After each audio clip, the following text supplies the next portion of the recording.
as a kid, and this is horrible to say, 'cause I think a lot of, maybe some casual comic book fans, a lot of casual comic book fans, this is why you can't really understand the extent to which the penciler and the colorist really tell the story. Because traditionally, like with storytelling, it's okay. It was the writer. That was the way it was structured. And then this happened. You know, I mean, and that's true as far as it goes in terms of plot. Right. But if this shot isn't done the way it's done, you know, and I could, you know, break this down, you know, through like so many shots in the book, it doesn't get across the same way, you know. And so I was tremendously fortunate in terms of like the artist that, you know, I was privileged to work for kinda, really, you know, on this book. I mean, it's my plot, and maybe that's about it. You know, I mean, it's my words. I mean, it is. It's my words. You know what I mean? But I mean, your words in comic books will only get you so far. And half the time, what I'm trying to do, I mean, even in this book, you know, I look at some of this. Well, more so, I guess, in the second issue, actually. You know, it's like I'm trying to get out of the way of the art. You know, as quickly as I can. I'm trying to write and just, you know, really get out of the way and let them tell the story. You know, sometimes I get these pages back. And I like cut stuff. I mean, even this, like this is just, we're looking at a bubble in that same scene. And to me, like this is too many words actually. You know, like I wish this had less words, because I'm really trying to get out of Brian and Laura's way, you know, when I'm doing the story. I think too, the poignance of like he's on the ledge when she says it's the people, and then when he turns back, and he's got his back to the city, and he's looking at her, and he's saying all the things that he's done for them that they don't know about. Right. And it's really kind of proving her point. Right. With that, and I guess staying on that ledge, looking at the parallel structure that we have with Ramonda when she talks about, okay, what your father understood and Shangomire did not, and then we go to the next one, what Shangomire understood and what your father did not.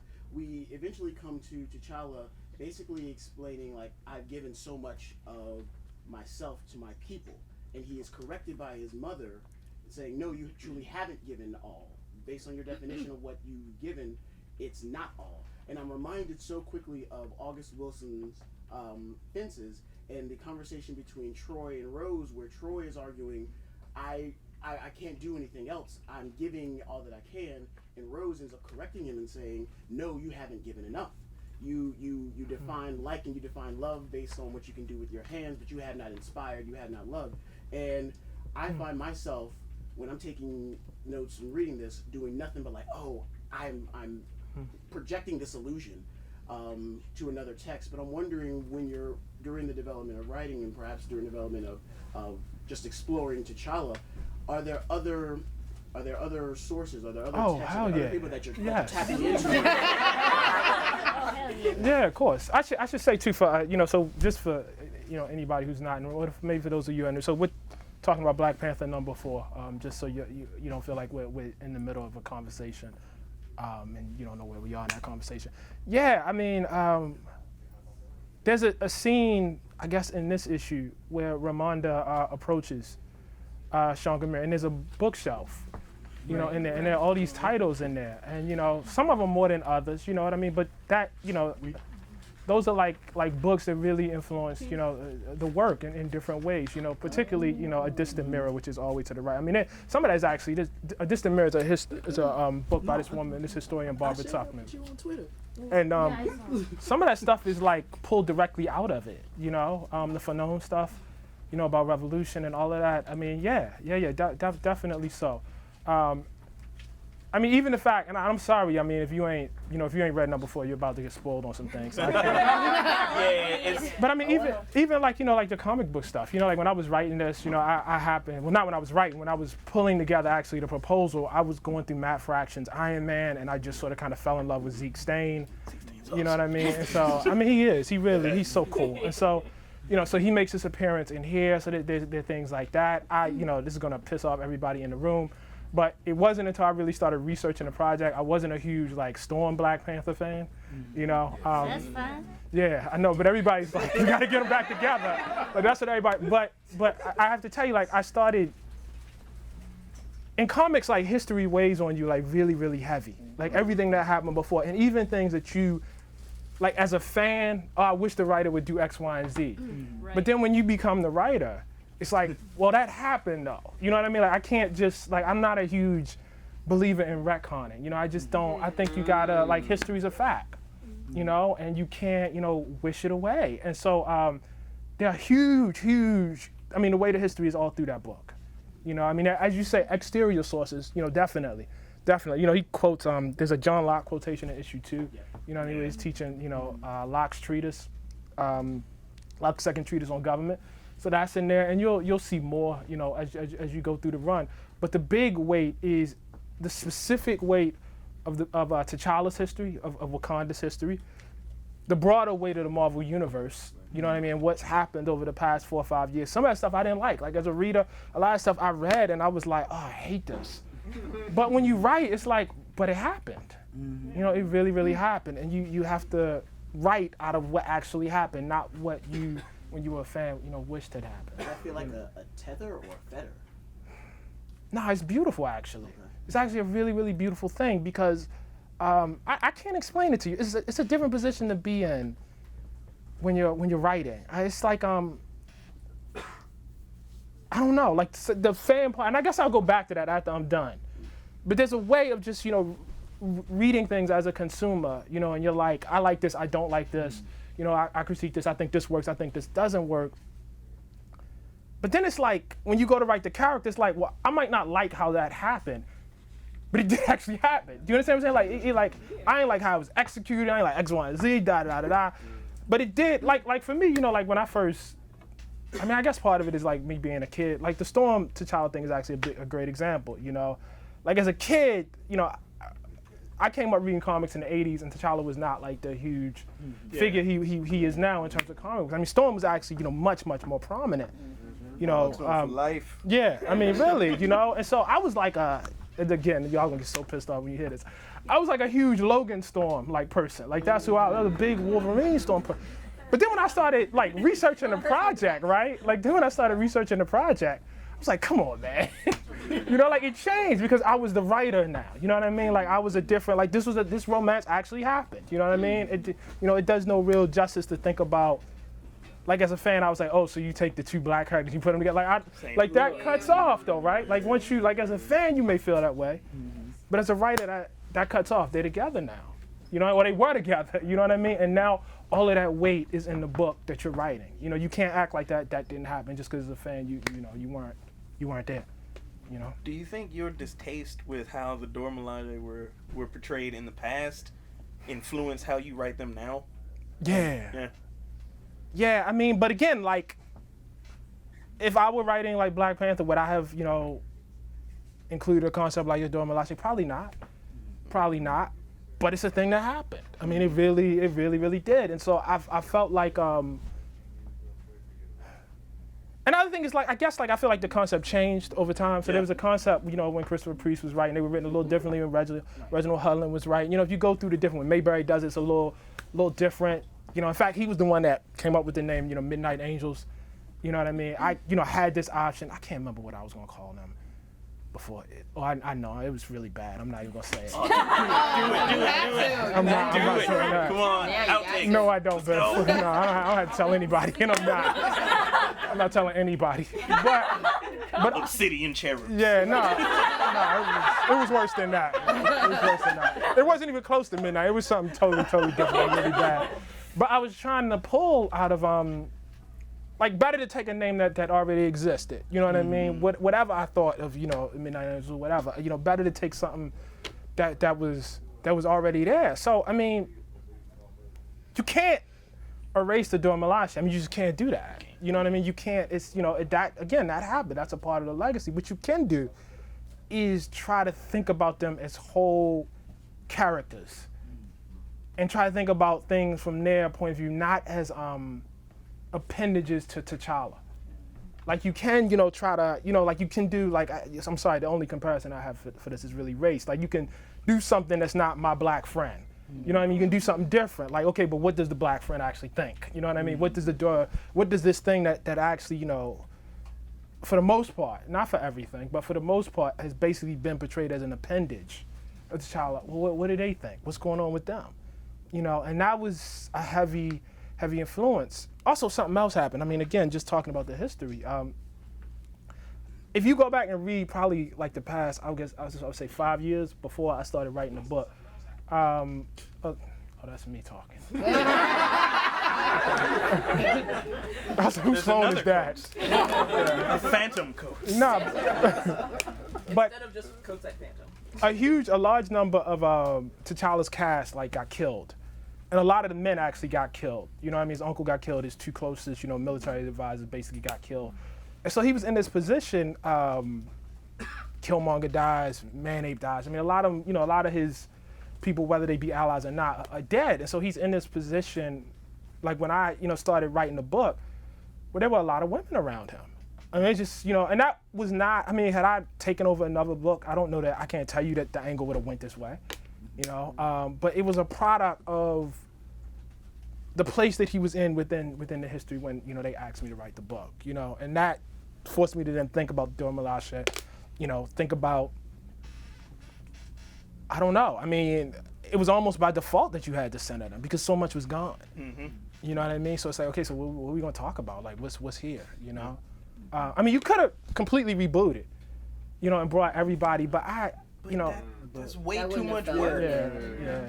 No, I just don't like. I like that history happened, Yeah. and people have to deal with it. And I think one thing in particular, at least from the book launch up until now, the Dora Milaje has become the main talking point for people that have come into the store, people that have that I'm have not picked checking up my the text. book. They texting questions, so I don't want y'all to feel bad. People have responded so strongly to them, and I think it is just it's for a number of reasons, but primarily I think it's that they're characters that we will have and haven't seen before. They're women that have gone through a lot and have decided we're going to help other people. We're not, like, sure, we're on the run, but we're also making it known that we are here, we are present, we are going to do what it is that is within our power to help the people that have been left behind. And I know, at least just from the people that have come into the store and that have been buying it, they'll come back later and they're like, I really like them. I like what they represent. I don't get to see that often. So to watch their progression over the first 4 issues has been great. I have the most depressing story in the world to tell Oh you. no. I have the most depressing story. Dang. So that happened. Literally on a cocktail napkin. The worst thing in the world to say to you. Actually, obviously I wouldn't spoil you for what's gonna happen, so it has nothing to do with what Okay. it's not about what's gonna happen. But I was thinking about this today because I was actually trying to write about it. It's so funny when I first wrote. Jeez, this is horrible. Oh no. God. You're gonna insult the beautiful lesbian? No, I'm not. No. I love them. I mean, it really. I love the lesbians. I mean, it really is about how I fell in love with them. Really, I mean, I really did. But when I wrote the book, I gotta tell you, and somewhere in Marvel's files, there is the original proposal that I wrote for this, and in that original proposal, in issue 4, Io dies. Yeah, obviously that didn't happen, right? But 2 things, it's funny, because 2 things happen. I say I'm ashamed of it now because, the whole thing of killing off somebody's lesbian is so cliche. It's so Very. it would have been really that would have been a bad comic book, right? Yeah. That would have been a huge comic book. But of course that's why you write and rewrite and rewrite and rewrite. And one of the things that happened was as they came alive, it was I guess first I felt the energy of the character, and the energy of the character became so right, and that became clear. And I was sensitive to the fact that I was when I came into the book, so many people were dead, and I'm kind of, I guess I can say this.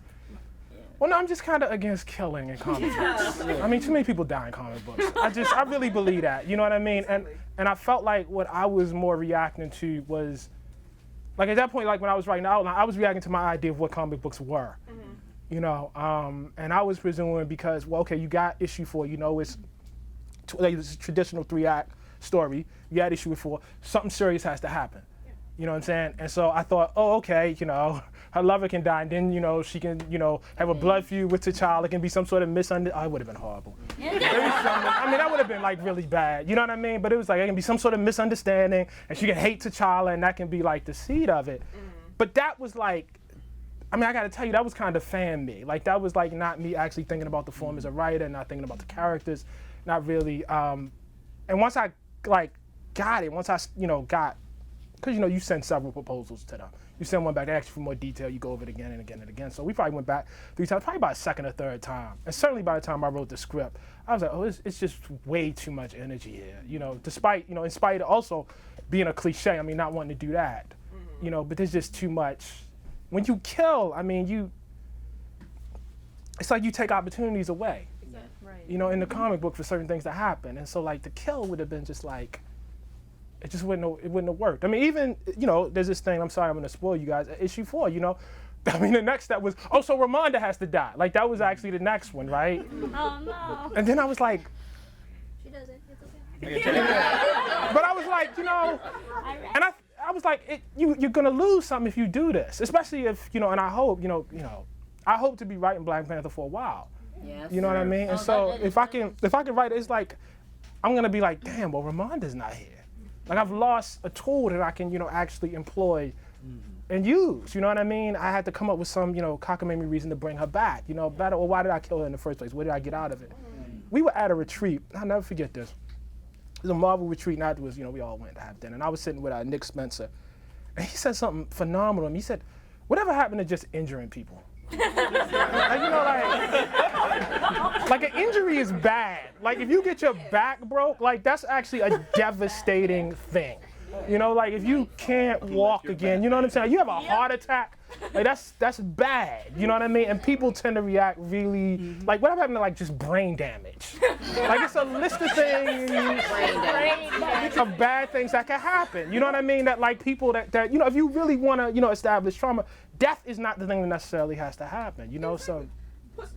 What about a broken arm? Yeah, like it's a broken arm. Yeah. But what's funny? Like in the 80s, like you used to see stuff like that, especially with Spider-Man. Like he would be injured, hobbling around. He would get sick. I got a fever and I got to fight. Regular problem. Like it was like it was all these things. Like injury was a real thing. And at this point, it just. He made like a webcast for him. Right, he did. Yeah, literally, like that comic books where he's swinging around with like a webcast, And so I just felt like, okay, so why don't we just like the injury, like the idea that the Queen Mother was injured by suicide bombing, which it is. I don't know if that's in the comic book. Whoops. I mean, that.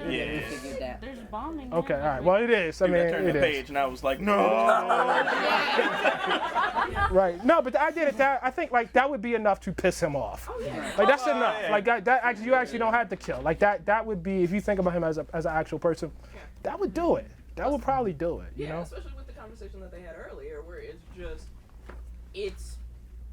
just a mother and someone also Rooks just talking, just saying, hey, get good. Yeah. That honestly seems like the first time I've actually seen her let her guard down a bit too. Because they're literally just conversing. I see you in the back. I see you. Between mother and son, and that to see that. So really, because every other time they're talking, it's like, no, T'Challa, look, you need to do this, and you're not listening. Listen. You need to do this, and it is one time that they're just sitting there at the ledge, and it's like, you know what? I've been talking to you this way, like you're your father, like you're him, and stuff. It's like I need you to be you, and I need you to understand the things that you don't see right now. And when that moment happens, that they go around the people, they are in the people, they are the people, and then it happens. Yep. And like a lot of like you spoke to earlier, where it says injuring someone opposed to killing them, because when you kill someone, there's only your emotions and stuff that you have to deal with. Right. But when someone is injured, now you have to deal with your emotions, and then you got to cope with how you deal with them afterwards, and you go into and they got to recover. Exactly. So you go into that mindset of, I got to protect you at all costs, but that may not even be what that person really wants. That person still wants you to do what they asked of you. Right. But when you see him pushed to the edge in issue 4, where he's like, you know what? Forget all this. I almost could. Forget all of this. It's war now. This is complete war. And to see that, like, oh, Martin and Steel Freeze are doing No, they did. amazing. So the whole thing, like you take like the cloth over the face. That's not I didn't write that. You know, I didn't write that. I wrote. I wish I had the scripts on me. I think I might have them on my phone, but I basically was like, you know, he looks, like the pacing of it, and then he picks his mother, something like that, his mother's body up. But he did it. I just want to make sure we get in the back there. Yeah, you. But just with the depth in comics, you were talking about how the characters have history. Right. And all of that, but for you, you're only 88 pages into your run so far, give or take. So you don't have the history with that character, and so it just seems like it, in keeping alive. And I like the point that he was making about the, you're giving the character who otherwise would have been dead by just being injured, agency, right, and has a chance to impact, say, T'Challa instead of just being an echo. Right. And so, and I think that it gives you a lot. Yeah, it just gives you a lot more. It gives you a lot more to do with the history of the character, right? Instead of just, icing them for the sake of dramatics. Right. I think the significance of them being women, like all the people that could have died that you mentioned, were women, and I think honestly the fact that there's a revolution in this comic that's being led by women, I'm wondering if this is supposed to mirror, the events of, our time today, and how the revolution is being led by women now. Right. Yes. Yes.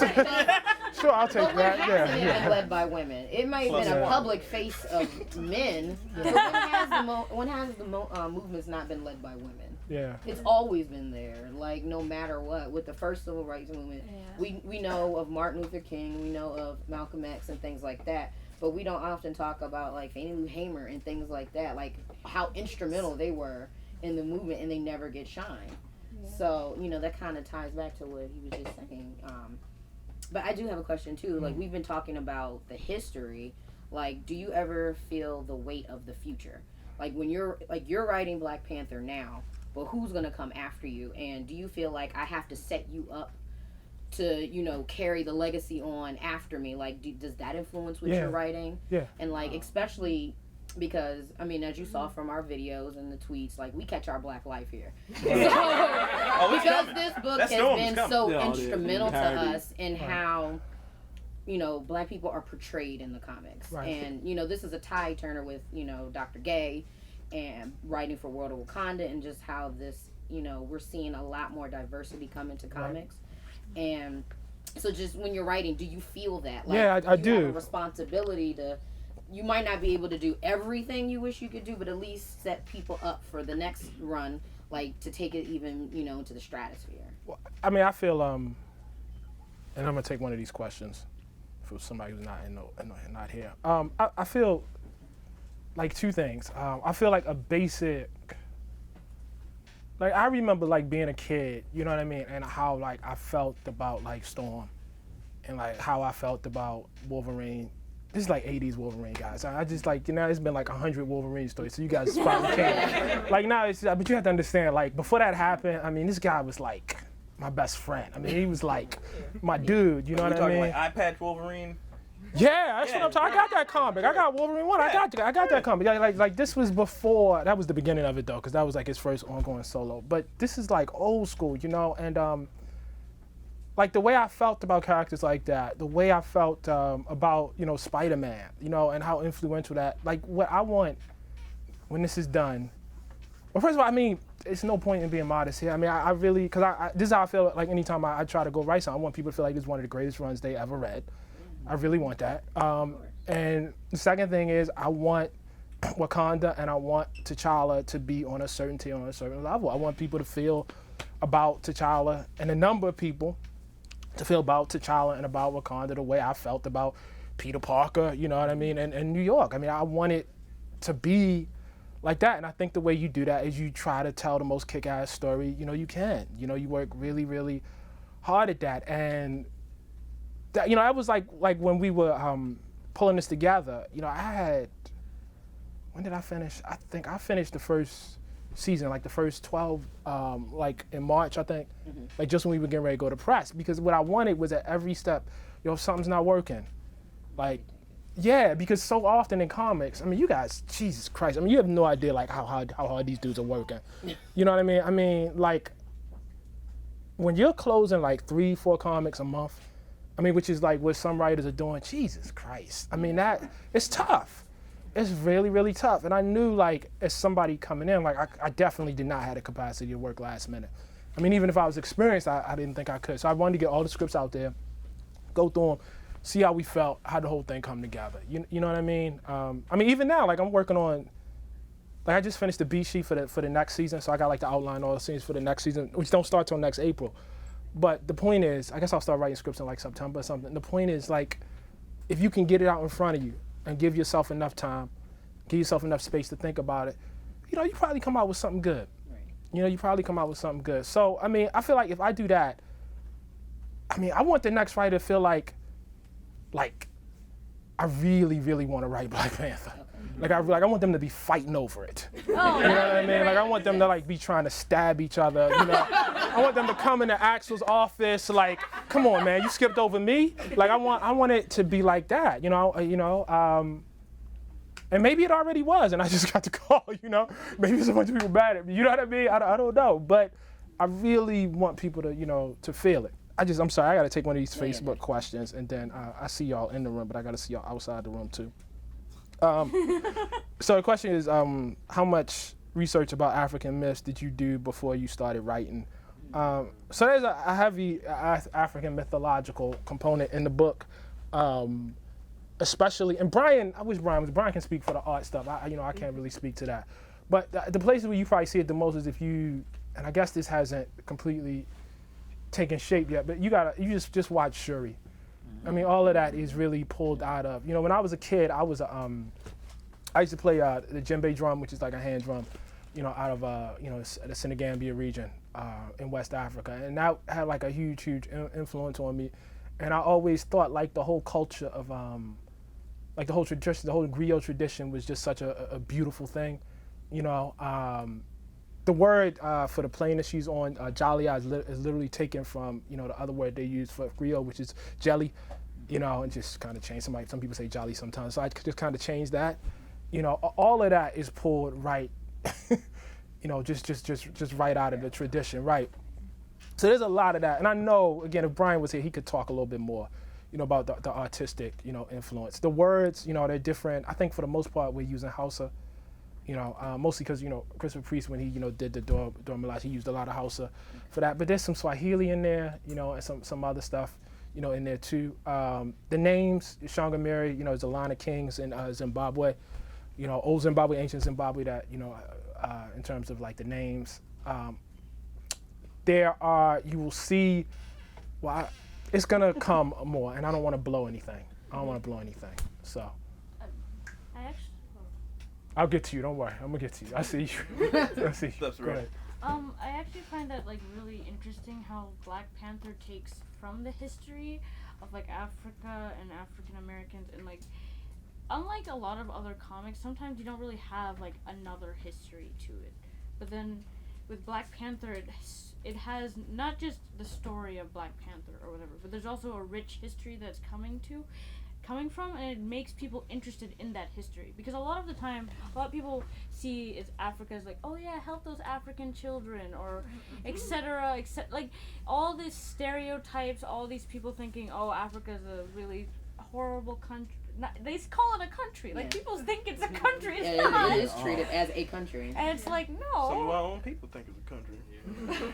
Yeah. So like I find it fascinating that comics can take, like, because I know some people who are like, oh, comics are like, or like cartoons or stuff like that, oh, that's for children, etc., etc. I'm like, have you read this? So I feel, and also because a lot of teenagers around my age, or maybe even kids younger than me, start reading these things, and then because comics are visually appealing, they can start learning and become more interested into the deeper history, the deeper meanings that Black Panther like actually ends up addressing, which is a good thing, because a lot of people sometimes they don't, like, they just don't care. They're like, oh yeah, I don't really care about my heritage, I don't care about my culture, etc., etc. But then now they actually get interested. They're like, oh my god, this is where it's based from, let me go research more, etc. I find that really awesome. Definitely falls into the universal design for learning principle that's being pushed in public schools now, where accommodations are the student's choice, and if they are a visual or auditory learner, you need to make, you know, the curriculum accessible. And I mean, a lot of, I mean, Jabari will tell you, they're pushing comic book classes and just comic books in general as like a fun read. You know, fun reads, but really it's to encourage literacy, which is a huge push everywhere. Right. They're doing it even with healthcare as well. Like a lot of messages they want to spread for healthcare, they're using like manga style things, like to, you know, to teach people about, you know, HIV or some type of, you know, debilitating disease or condition in other locations that might be hard to talk about between people. But if you can put it in a comic book form, it kind of takes that brevity out of it and gives it a little more of a lightheartedness. A friend of mine is actually learning how to code from like a manga comic book. It is designed like a manga, and it's teaching them how to code and build websites via that, and I am blown away. Honestly, that is amazing. But I know people. Go ahead, you in the back. You have a question, brother? Harry? You had a question? You're on. Hey, everybody. Actually, I have, I guess, two questions for you. One, I wanted to say I was very, very excited about the news of World of Wakanda, and I was even more excited to hear about the team that you have, that you guys are bringing in. But it just made me think, you know, especially in the discussions that we had yesterday, why do you think it took the Marvel and just, you know, Big Two in general to finally decide, hey, we're going to bring in women to write about women, especially after all these years of men writing about women. And the second question I kind of wanted to throw out there while it's still stuck up here is, you know, we've been hearing, you know, rumblings from Milestone that they actually might be doing something, and I was just wondering if, you know, anything ever came about that you would be interested in doing. Would you consider doing anything with Milestone? Oh, I can answer the second question easily. I mean, surely, but I gotta get this right, man. I gotta get this one thing right. I mean, I think a lot of, you know, like before I started writing, there were a lot of comics I read, and I thought, boy, this is a horrible comic. And now I'm so much more forgiving, because I like have some idea of like the amount of work that the team is actually doing. You know what I mean? Comic books are not the most lucrative, you know, form, and I don't know. I have I got a lot of sympathy for people now. Just a lot more sympathy than I had before. And so I say all that to say that, like, in order for me to get, you know, to make sure I'm doing T'Challa right and I'm doing Wakanda right, like, I really have to make sure, like, I have the time. You know what I mean? I really have the time to dedicate it. And, you know, obviously I got a daytime job. You know, at some point I'm gonna have to write another book, you know, and so I have to, this can't become like a second job. It has to be like love, like it has to be, you know, fun, like it can't be, oh shit, I gotta make that goddamn deadline. Like it can't, like the minute, like when I start writing like that, you will know. Like you'll instantly know, you'll feel it.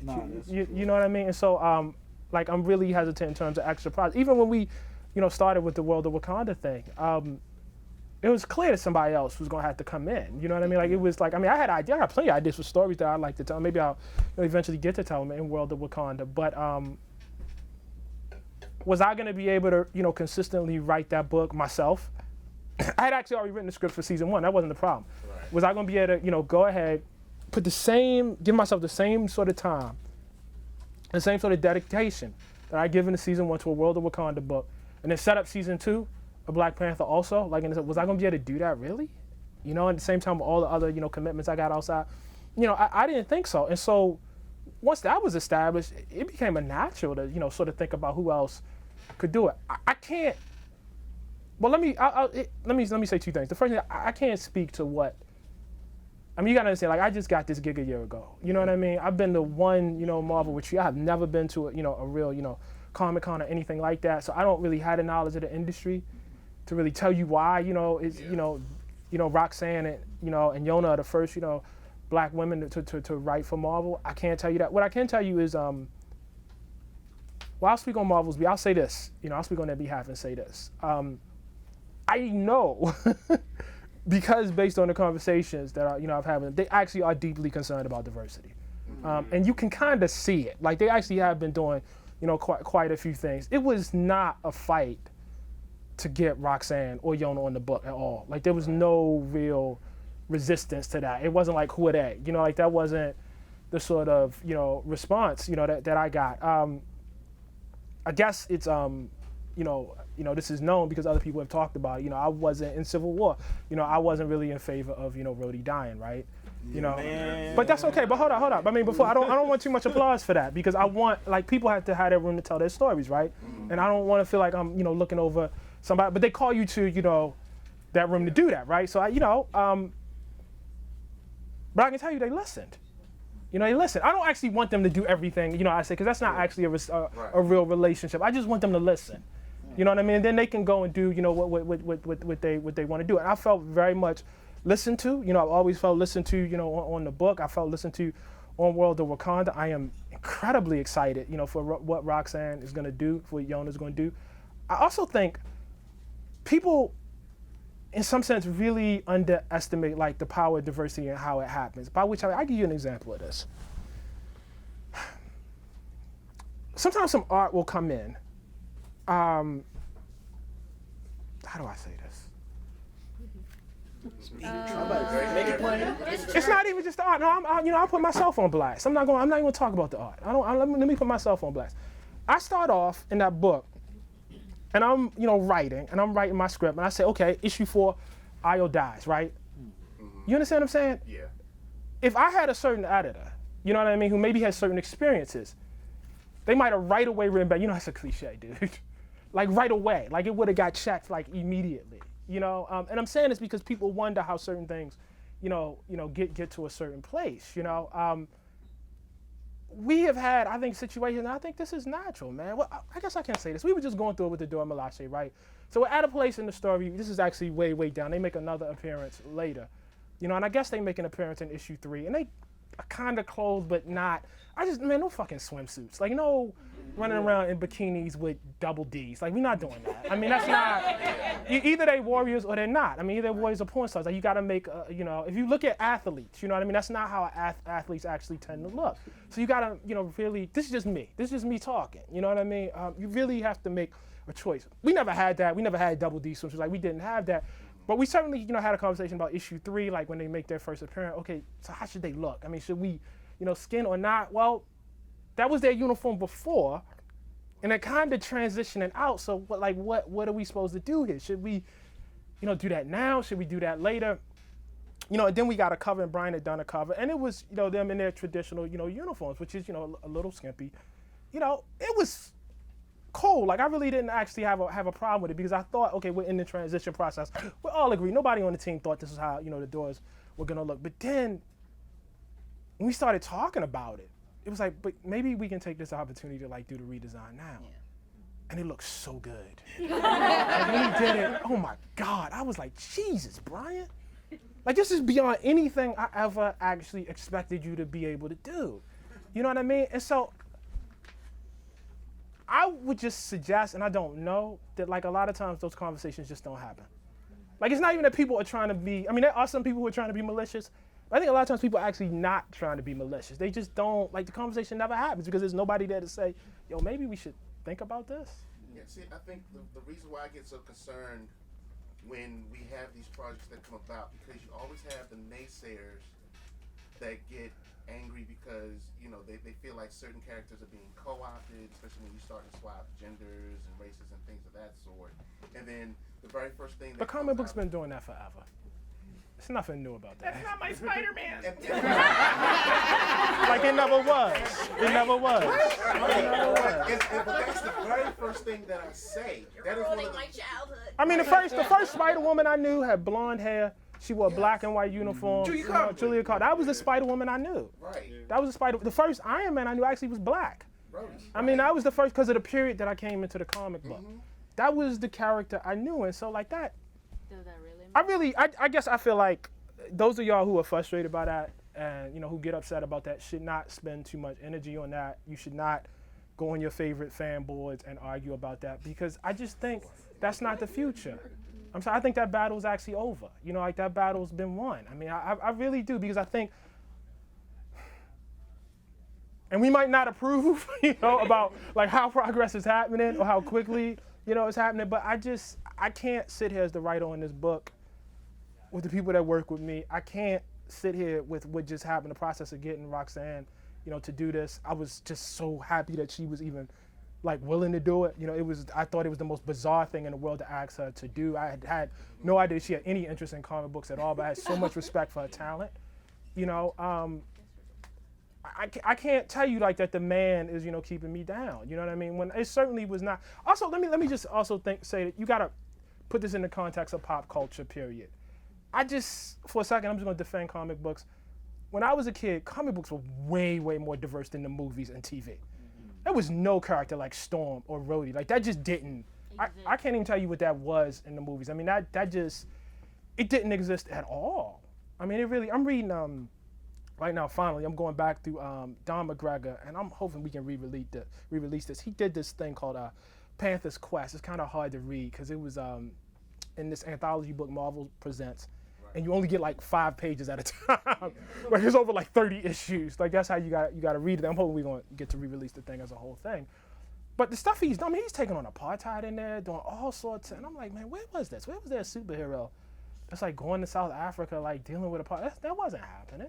That wasn't going on. So I think, like for me, it actually gave me a model to hold the rest of the field too. You know, but at the same time, you're right. I mean, we do. You know, there is, you know, progress, and there is, you know, a lot of room for improvement in that. You know. I'm sorry. I just want to make sure the back is not getting ignored. That's you, the one that looked back. Yeah. Hi, Jim. This is Black Panther is an unusual book in a really good way right now for mainstream comics in that it's really dense. Like it takes time and thought to get through an issue, and that is a good thing. It's not, you know, a flip through. And there's a lot going on, much more than most other books. Was that a decision in your part because of like the world building and all the things that you wanted to get in there about this world from the perspective of the story that you wanted to tell, or was it also with the knowledge that, hey, this might be the first comic for a lot of people, they're not going to be as familiar, so we want to build this world, yes, but we build it in a way that's like, you know, that you don't have to have a PhD in Marvel Universe history to get. No, I mean, I think I wasn't really thinking about new or old readers like when I wrote the book, and I think like that my artistic disposition is as a consumer. Again, you have to understand, like I was like, I'm an 80s kid, there's no internet, right? And so there's so much art and pop art that you have to consume without really knowing anything. You know, I picked up, I can't remember the Fantastic Four issue, but it's She-Hulk and she's facing off with Psycho Man. It's 2 something or other. And it's the first comic book the first Marvel book, because I think I bought a Teen Titans book before that. But it's the first Marvel book I bought. I buy it from the 7-Eleven. And it picks up right in the middle of the story. I have no idea. I don't know anything about continuity. I thought the Thing was in Fantastic Four. What's She-Hulk doing here? And she's the main character, you know, in the book, right? Like in that book, like she's mostly carrying the storyline. And there was no, I don't know, like there was no real opportunity or no place for me to go to figure out what the hell is going on here. You know, I'm, you know, obviously a huge hip hop fan. You know, I hear something like The Bridge Is Over. I didn't know where Queens was. I was like 9 years old. You understand what I'm saying? I didn't know, what are these neighborhoods? I didn't know Compton was in California when I first heard Dope Man. You know what I mean? Like, I didn't really, how would I have? You understand? Like, I'm in the middle. I have no idea what these people are talking about. First time I heard Public Enemy, no idea what they're, even having come up in a context, I'm like, what is actually going on here? First time I played Dungeons and Dragons, there's no board? What's going on here, right? And so, like, what class did you play? You remember? Yeah, I do. Of course I do. Of course I do. I played Elf Fighter Magic User, among other things. Oh, nice. Yeah, among other things. But it's like no, I didn't play. That was before that happened. People, you couldn't play Drow at that point. Like that, then everybody wanted to roll a Drow after that, but you couldn't. You really could. It was before Drizzt. You couldn't do any of that. But no, it was like you. I came up in an era where people didn't feed that to you, and so it was like you had to go and get lost, and you had to be okay with being lost. And I kind of like believe in that. I mean, it happens today. Listen, when I started with I was a relatively latecomer to like what Hickman was doing, you know, with the incursions and all of that, and I still haven't read all his Fantastic Four. I mean, you come in the middle of that, it's going through with 2 different books. Sometimes you can't follow stuff. What? You skipped, 8 months ahead. What the hell is going on here? But like, I kind of like that. Because I believe the world. Like it's not about you catching every single detail. Like just go here with me for a little bit. You know what I mean? Just travel, just walk with me. And so when I wrote the book, okay, so it's going to turn some new readers off. Like some people just ain't going to be able to get with it. That book ain't for you. And that's okay, because there are a lot of books that Marvel publishes. This one, isn't for you. It's for the kid who, is like me, maybe, 12-year-old, little black kid, living in West Baltimore or wherever, and picks this up and likes being lost and likes the escape and likes going into, another world. That's who that book is for. And then when I'm done, somebody else will do it different to T'Challa, and maybe it'll be, a little different. There are all sorts of, great books. I've been like really marveling over the new Black Widow comic, which I love a lot, and it's completely different than, what I'm doing. It's just a straight action. I'm like, damn, this is incredible. That's what that book is. You know what I mean? That's what that book is. This is it's a different one. It's meant to be, reread, to be looked over, for people to feel like, they're in Wakanda, to want to, almost inhabit Wakanda. The book is supposed to haunt you. You're supposed to pick it up, read it, think about it, walk away, go to sleep, wake up the next morning, think about it, maybe read it again, go back, read a couple issues, and hopefully, powers that be willing, you get to, assemble that over 20, 30, 40, 50 issues, right? And then it's like, holy hell, what just happened here? What is this? What is this whole thing? I still to this day, go back and read back issues to try to, what happened here? How did this relate to that? I'm reading, I just read, my son who was ahead of me, he read it before me, the great Roger Stern graphic novel with Dr. Doom and Doctor Strange. Yeah. It's incredible. Incredible. Then I read it, I was like, oh, Secret Wars looks totally different to me now. Like I see that they kind of had this relationship. Before that, that's what it's supposed to be. You know what I mean? It's supposed to have a kind of richness and a kind of depth. And that may not be the easiest thing, for folks to digest. Okay, they should, read another book, Could we keep digging in on that? Because one of the recurring complaints that I've heard and had to combat without actually punching people is that the book moves too slow. Right. He's so focused on world building. Right. Like, why isn't T'Challa just, proactive, doing stuff, blah, blah, blah, blah, blah. Right. It's like, hey, man, there's no Wakanda world building that we've really had outside of a couple runs. Like, this is, you can get all that stuff in Batman for the past, bajillion years. Like, you already know about the Batcave because it's already established, right? We don't really have a clear idea going into this book what Wakanda is. So, just, yeah. Thank you. Thank you for focusing on that. You can't build a nation without its foundation. Right? There will, I agree with you, obviously, and I got to write the book I can write. But I will say that there's one thing to the seed of that complaint that I will say is legit. It necessarily has to be, me learning how to write comic books. I think the issue you have in your hand is more coherent than the other three. And it's not that I would have taken anything out, but I think, and you'll see this more as it goes through the run, and certainly by the time, you start getting to season 2. One thing I do think, and this might contradict everything I just said in answer to the question, it's good to have somebody to take you through the world sometimes. It is, you know what I mean? And I understand how people, there are people who just love T'Challa. I mean, period. They just really, really love T'Challa, and that's the thing. And Wakanda is secondary to them. But and this probably has a lot to do with how I came up, as a black person. And what, you got this country in Africa, this African country that's never been conquered, and it's the most advanced civilization. Well, I want to hear about that. Like I want to hear about it. Like I want to know about that. I want to know what's going on. And it's not enough to exalt it and say how great it is. Okay, well, we got that. It's great. We got that. It's great. Okay, but what happens? Like what are the actual dynamics in that world like? What are the cool things that happen? What are some of the uncool things? Zamunda with hoverboards. That's what I want that movie to look like. Right? Like. Well, more than that. Well, more than that. More than that. More than that. He got his own. Yeah. Baby, I mean, his face is on the money.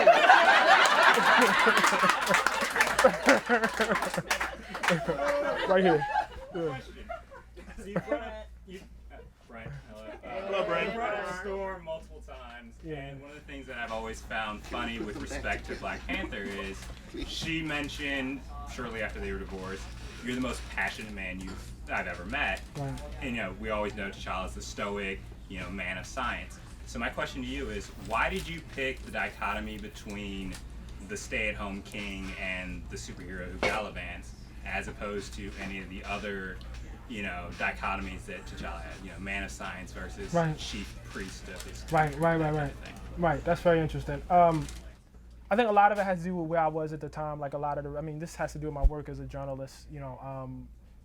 I spend a lot of time thinking about democracy and thinking about government, period, and what works and what hasn't worked and why, and I guess at that point I probably was reading a lot of European history, and one of the things that quickly came across to me, there have been kings who didn't like being king.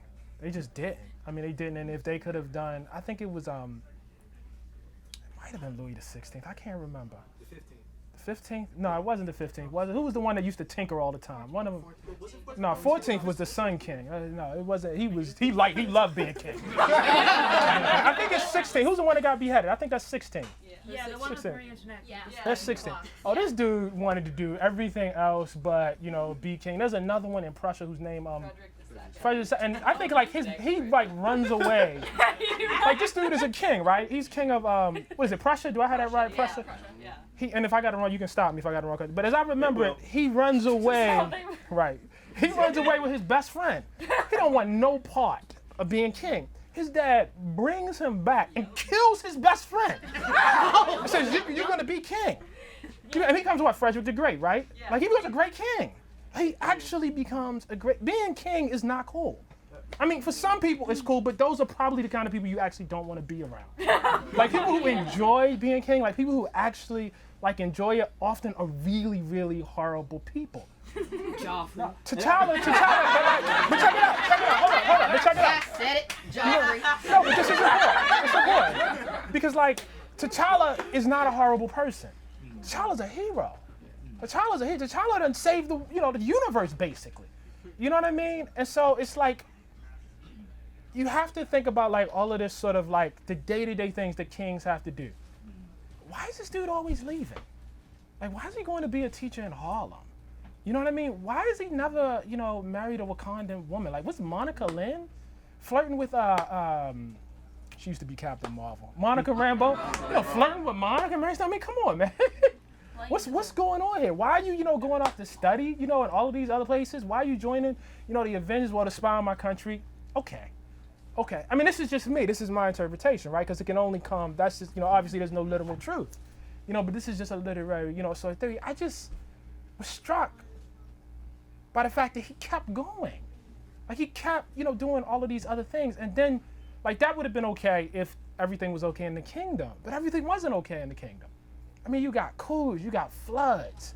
You know what I mean? You got, Moreland coming through and just massacring people. You got the Black Legion coming in, and reducing this country, which held its identity, we have never been conquered. Golden City must not fall. Well, the Golden City falls. So then what? And your king been gone too? It just felt like the obvious, unless you're going to do a complete reboot. Unless you're going to reboot, and it was clear, and the rest of the Marvel universe did not do that. You know, it's clear people remember what Namor did. You know what I mean? Because they killed Namor. You know what I mean? It's clear that it happened. So if it happened, then you know what I mean. Like you then have to like deal with history and then write out of that. Go ahead. What's your question? Yeah. So you mentioned how as a journalist you look into politics, or how a few other people mentioned the issue of revolution going on in Wakanda, and that's something we've talked about in other sessions of the book club. And that brings me to someone who I've really been enjoying following through the story so far, and that's Tetu. Right. Like, this is someone who, in my eyes, follows one of the best parts that a lot of great Marvel villains like the Kingpin have done. The situation where this is someone who's willing to make dark and evil choices, but doesn't see themselves as the bad guy. Right.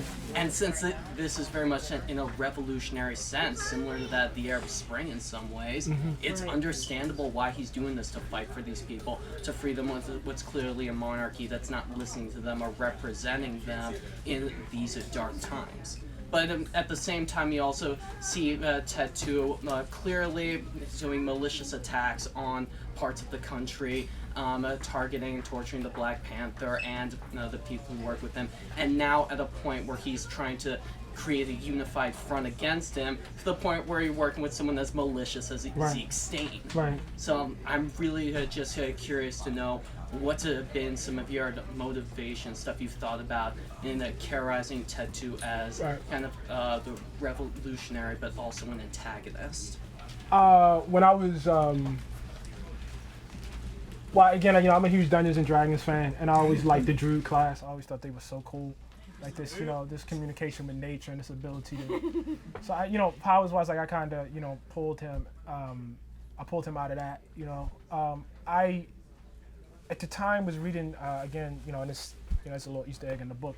This book by this historian, this journalist Barbara Tuchman, called A Distant Mirror, and A Distant Mirror is a history of basically 14th century Western Europe, you know, and all of the horrible things that were happening, and.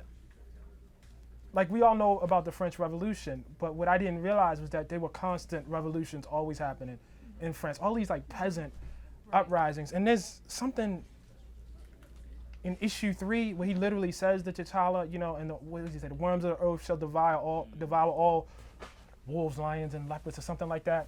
And that's, like, directly from what, like, one of the peasants actually said, like, in the 14th century. You know, one of the monks, you know, they're preaching uprising against the king. You know, they'll take our share of daylight if they could, you know, which is also in, you know, issue 4. And so I saw him as this dude who, you know, was like this populist, not in the sense that we would think about it religious, but religious kind of, you know, spiritualist fanatic, you know what I mean, who just, you know, rises up, who rejects, you know, the sort of knowledge that he's getting in the university, which is not, you know, sufficient as far as he's concerned to help him understand. And again, you have to, like, and it's all through the book, all of these horrible things have happened to Wakanda. Like, the revolution doesn't make sense if everything's successful and everything's going great.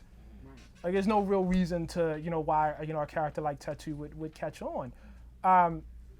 That, like, this history of peasant uprisings was, like, just hugely, you know, influential to me when I was, you know, crafting him as a character. I also feel like, I mean, how interesting can, like, your main villain be if your main villain honestly, like, is just, you know, evil? Like, that just, it just won't work. I mean, it really won't work. Like, you have to be somewhat captivating. So, like, when we have issue 3, when he makes the rain come, you know, and he summons the rain, that was, like, hard because I felt like, okay, you kind of, like, really taking a diversion here. Like, you really are, like, rolling the dice with the reader here.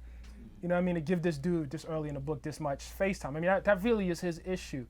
But I felt like if I don't, and this goes back to, you know, world building versus T'Challa, right? You're going to be there for T'Challa. Like, I really, like, you're going to be in T'Challa, don't worry, T'Challa going to get his.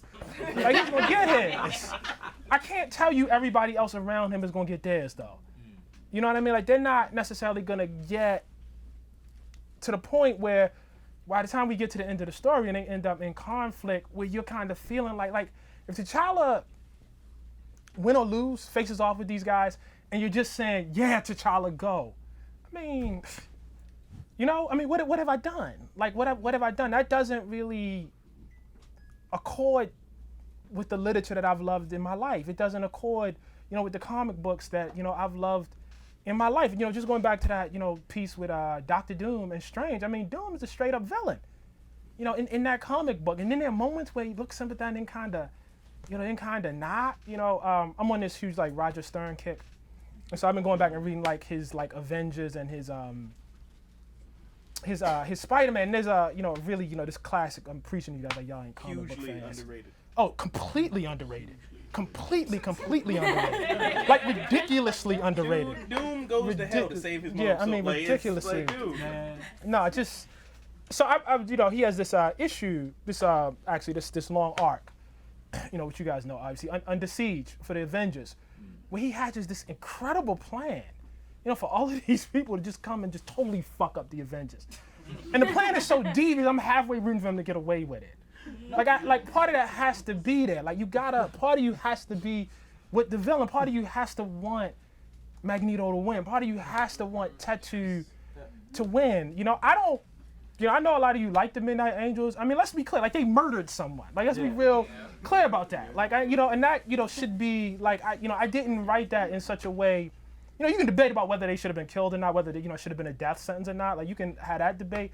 But they did like do, you know, like, do you want to live in a society where people are just saying, yo, I think you did X, Y, and Z, and then they're just straight executing people? Where people, you know, who are officers of the state are doing that? Do you want to live in a society where the cops are just going around, because that's what they are, you know, or the FBI, CIA, secret, you know, service, just taking things into their own hands and killing people. Right, that's what they would say. That's what they would say. But nevertheless, but that don't, you know, morally by the same token, if you're a citizen, maybe you don't want to see them contribute to it. Yeah, it's already happening, but do you want to see them, you know, further enrolled in it? You know, there's got to be a little, and you'll see more of that. You'll see more of that. You know, it's not, the book is not T'Challa rah rah rah all the way through. It's not Midnight Angels rah rah rah all the way through. You know, it's not Tattoo rah rah rah all the way through. People do things, some of them are dastardly, some of them are not. Moments that, you know, people do things and they're being cheered for will later be called to account for that. You know, it's 12 issues, and we're only on issue 4. I think that actually speaks to what we were talking about at other book clubs, where you're actively rooting for everyone. And at some point in time, you're like, damn, I gotta, somebody I'm gonna have to stop rooting for. And like, T'Challa's always gonna be there, you know, but you're like, I still want to see Tattoo and Zinzi. I still want to see the Midnight Angels. I still want to see them get theirs, you know. And then when you think about how their stories are told, and you know, you think about, for one, like we discussed last book club, where Tethered and Anchored, like where the Midnight Angels and the women of Wakanda are often anchored into this society, and T'Challa a lot of times feel tethered. And like we brought up, like you had stated earlier, where he doesn't really want to be there. And we were talking about how, you know, he consistently seems, honestly, like you said, like, hey, I'm trying to set this up so I don't have to be here because I want to be in Ultimates and I don't really want to deal with this. But I got to deal with this. Literally making sure that we have a planet to have a Wakanda. Right, that's actually very important, because it's a defense. It's not just, I don't want to be there so I can go carouse. Exactly. It's like, it's like there are actual universe threatening threats out there that are like this. Exactly. So it's like, you see this, but what you don't see is what I see. And I've been to this place. I've been to other dimensions, and you are not seeing this. Which is what a parent says. And that's the thing. And that's the thing we talked about when it comes to parenting as well. Like, for me as a father, like, there are things that like I didn't see, like, from my father. You know, he would tell me things, and I see it, like, I only see it at this level. But then, like, as I got older, or I had a little more experience, and I left outside of the house, I left outside of the world, I saw things, I was like, okay. Nah, I definitely understand that now. And you look at T'Challa in that sense, and, like, you know, you look at the conversation he's having with his mother, and how she explains to him the things that his father saw that, you know, that he didn't see, and the things that Shangamere sees, and how, like, you can pull those things together, you know, and, like, this isn't the only world you have, and you know that, you know, and what you're given, you're not giving your full self. You're giving what you think you're supposed to be given, but you're not giving your full self. And so, like, we'll have these you know, things, and it's nice to see these things. It's nice to see this world being built in front of us. Like, people say that it's slow and it's plotting, but I actually like that gradual pace. Yeah, like they're wrong people. No, they're not wrong. They just want a different, you know. Yeah, it's all kinds of, you know, it's all kinds. Yeah, I mean, I like fast books too. Yeah, and that's the thing. One like, day I'll write one. One day, you know, I'm serious. You know, one day I you know, I just, again, I mean, I can't praise that Black Widow book. I love that book. And that book is like, oh shit, what's happening now? I'm like, damn. Honestly, me and Jabari were talking like how in instance like how we'll read Black Panther and then we'll read Power Man and Iron Fist, right, and then we'll read Nighthawk. Like Power Man and Iron Fist is a great takeaway from Black Panther, right, and Nighthawk is a great takeaway from Power Man and Iron Fist. And like Nighthawk is the moment you open it, it is like in your face, you know. It's glorious. And it is very glorious. Y'all should get that. But like when we see that, like, you know, it's really nice to see that world building, especially when it comes to things and seeing, like, you can almost tell certain things about people in a sense, you know, like a love for poetry and how you write.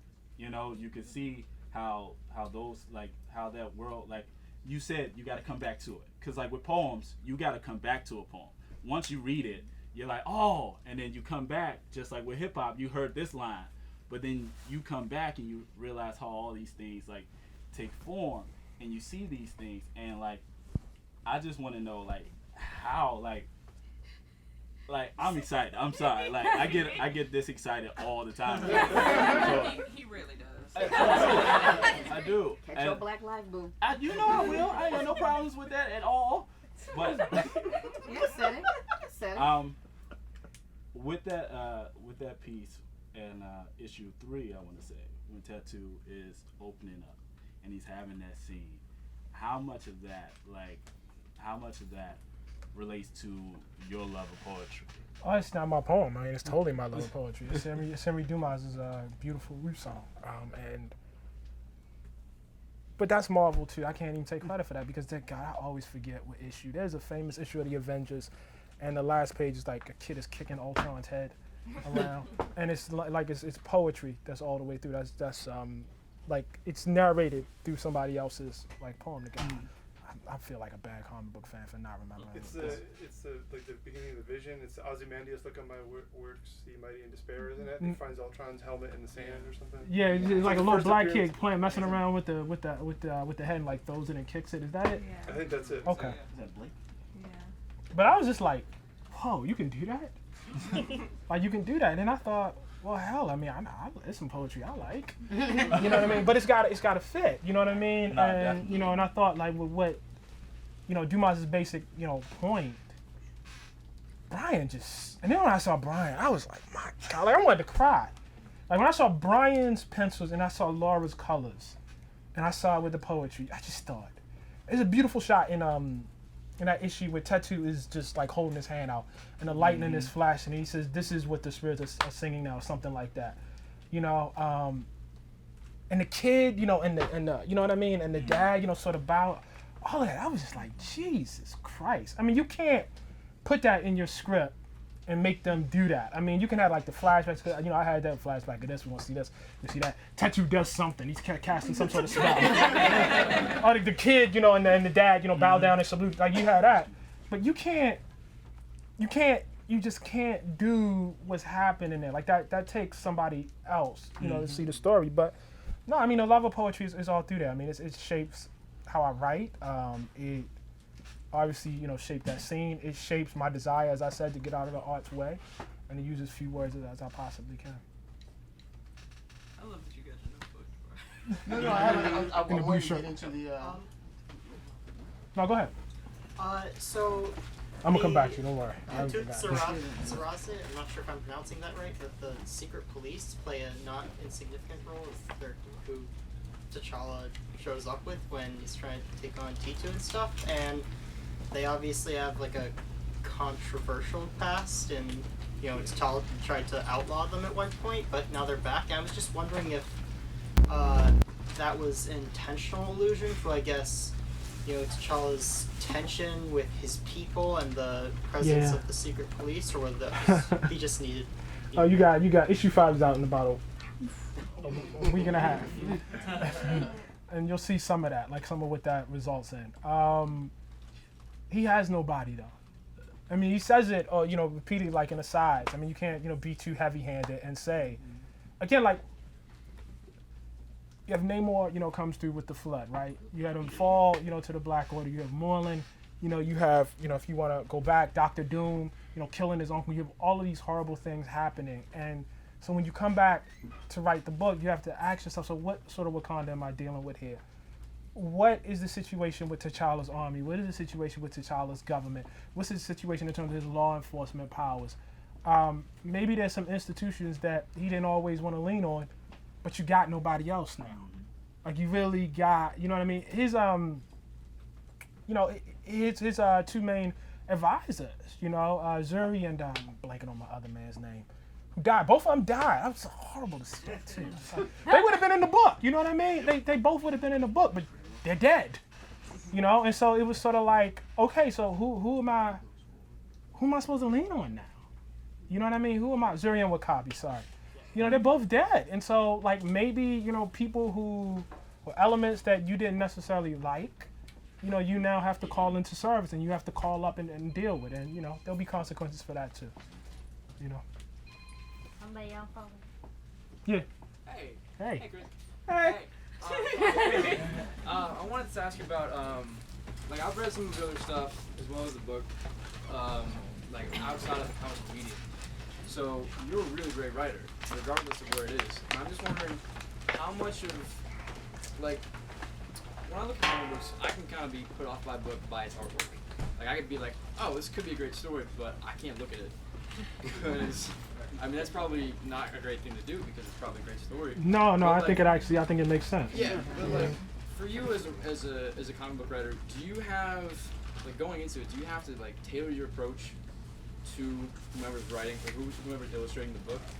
So I wrote. It's funny because I wrote. So we're switching artists to Chris Sprouse, and it's not going to be a letdown. Chris is excellent. He's going to keep the flame that Brian, lit. But is it essentially a different kind of story? Well, I wrote it for Brian. I mean, I really did. I mean, I wrote it, and by the time I guess by issue 6 or so, literally, if you look at the scripts, it says, Brian, this is what we're trying to do. Brian, this happens here. Brian, maybe you want to try this. I mean, I don't know if this works. Brian, this might sound stupid, but I think, Brian, I'm not trying to give you too many directions. And those, some of those scripts went to Chris. So it's a little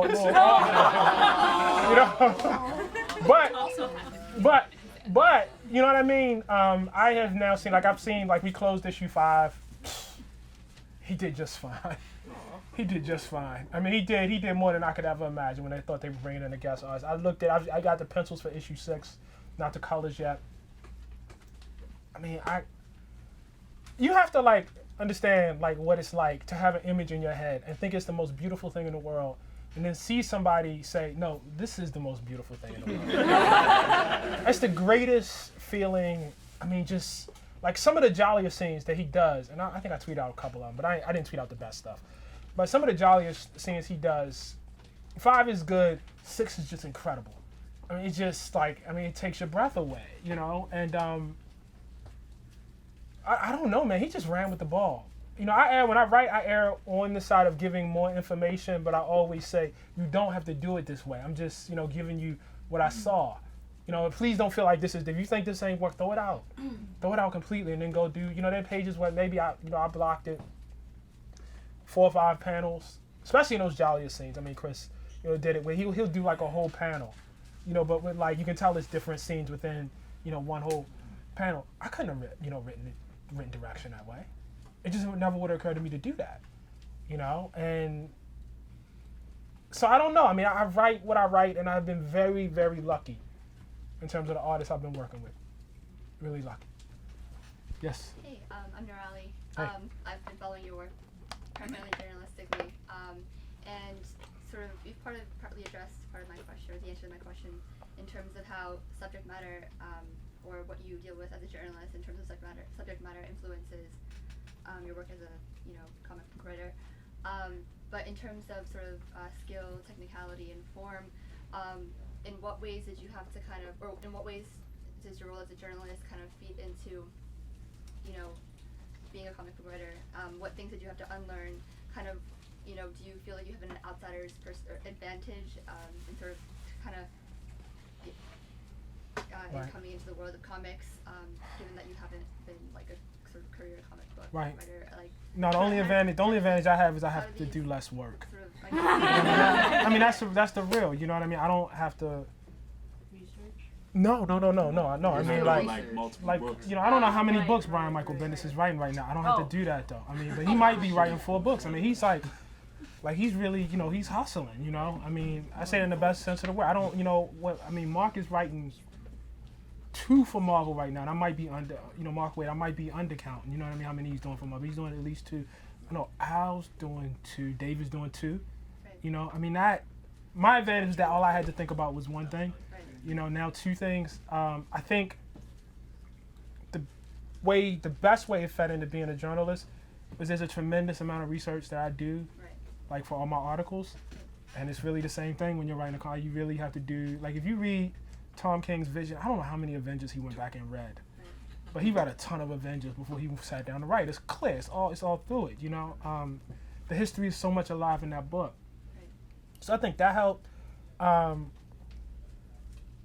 I, fortunately had enough associates who were comic book writers who sent me scripts and proposals, and so I was able to prepare, you know, when time came to, you know, to sit down and really write. You just have to get out of the way. I mean, you really have to get out of the way, you know, the best you can. And, you know, the first 4 issues, you know, I'm not getting out of the way as much as I probably should.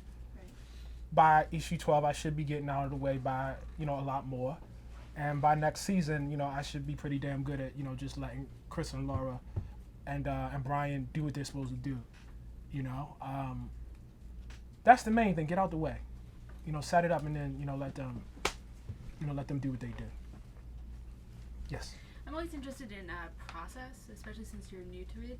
Have you when you sort of approach the story, do you do it as the story as a whole, or do you sort of chart out characters and then sort of slot in where you want, say, okay, this issue has this many pages, I want to slot in these points for these characters, or is it a matter of I want to slot in these story points? Right. Well, it's a mixture of both. So I knew there was some, so I started, okay, I think there's some sort of revolution. I think it's about due here. And then I came up with, you know, who the characters were. And then, you know, I gave like a really, really rough synopsis of what happened. And I'm talking about over the course of 12 issues, not 1 or, you know, 4.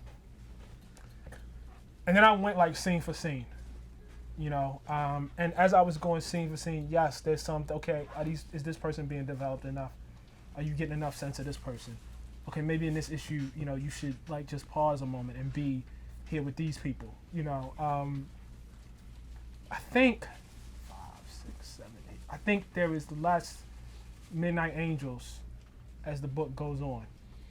They're there. I mean, they're a significant part of the, you know, plot. Sorry, guys. But it's like, you know who they are now. Like, you know. And now, you know, once you know who they are, then they can just act. They can just go do, you know, I don't need to see, you know, you know. I think they are, like, issue 5, I think there's only 1 page of them, you know, in the whole book. You know, it's an important page and it's a significant page, you know, but it's just, you don't need them in the same way. I wanted to give as much love to as many people as I could. Ultimately, some people didn't get, you know, as much love as they, you know, as I think they ultimately deserve. I wish, but that's the cool thing about World of Wakanda, because some people gonna get love they didn't, you know, didn't really. Like if I went back, let's say World of Wakanda wasn't happening, and I went back over those, you know, the 12 issues, I would have done like a lot more with Zenzi, you know. But you try, you know, you really try to make sure, you know, your movers and shakers. You know, again, and it's challenging, right? Like, you know, a character like Sean Gamera, he's not going to be in a fight scene. So what are you going to do? Oh, man. What are you going to do? I'm sorry. I was hoping he bust out the bow staff and bam.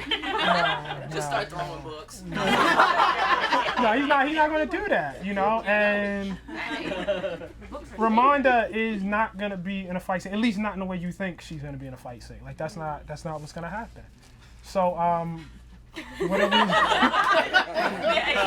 Okay, so I'll spoil you now. I'll spoil you now. No, I'm gonna spoil you now. There's another set of Midnight Angels armor, and Ramonda gets it, and then that does not happen.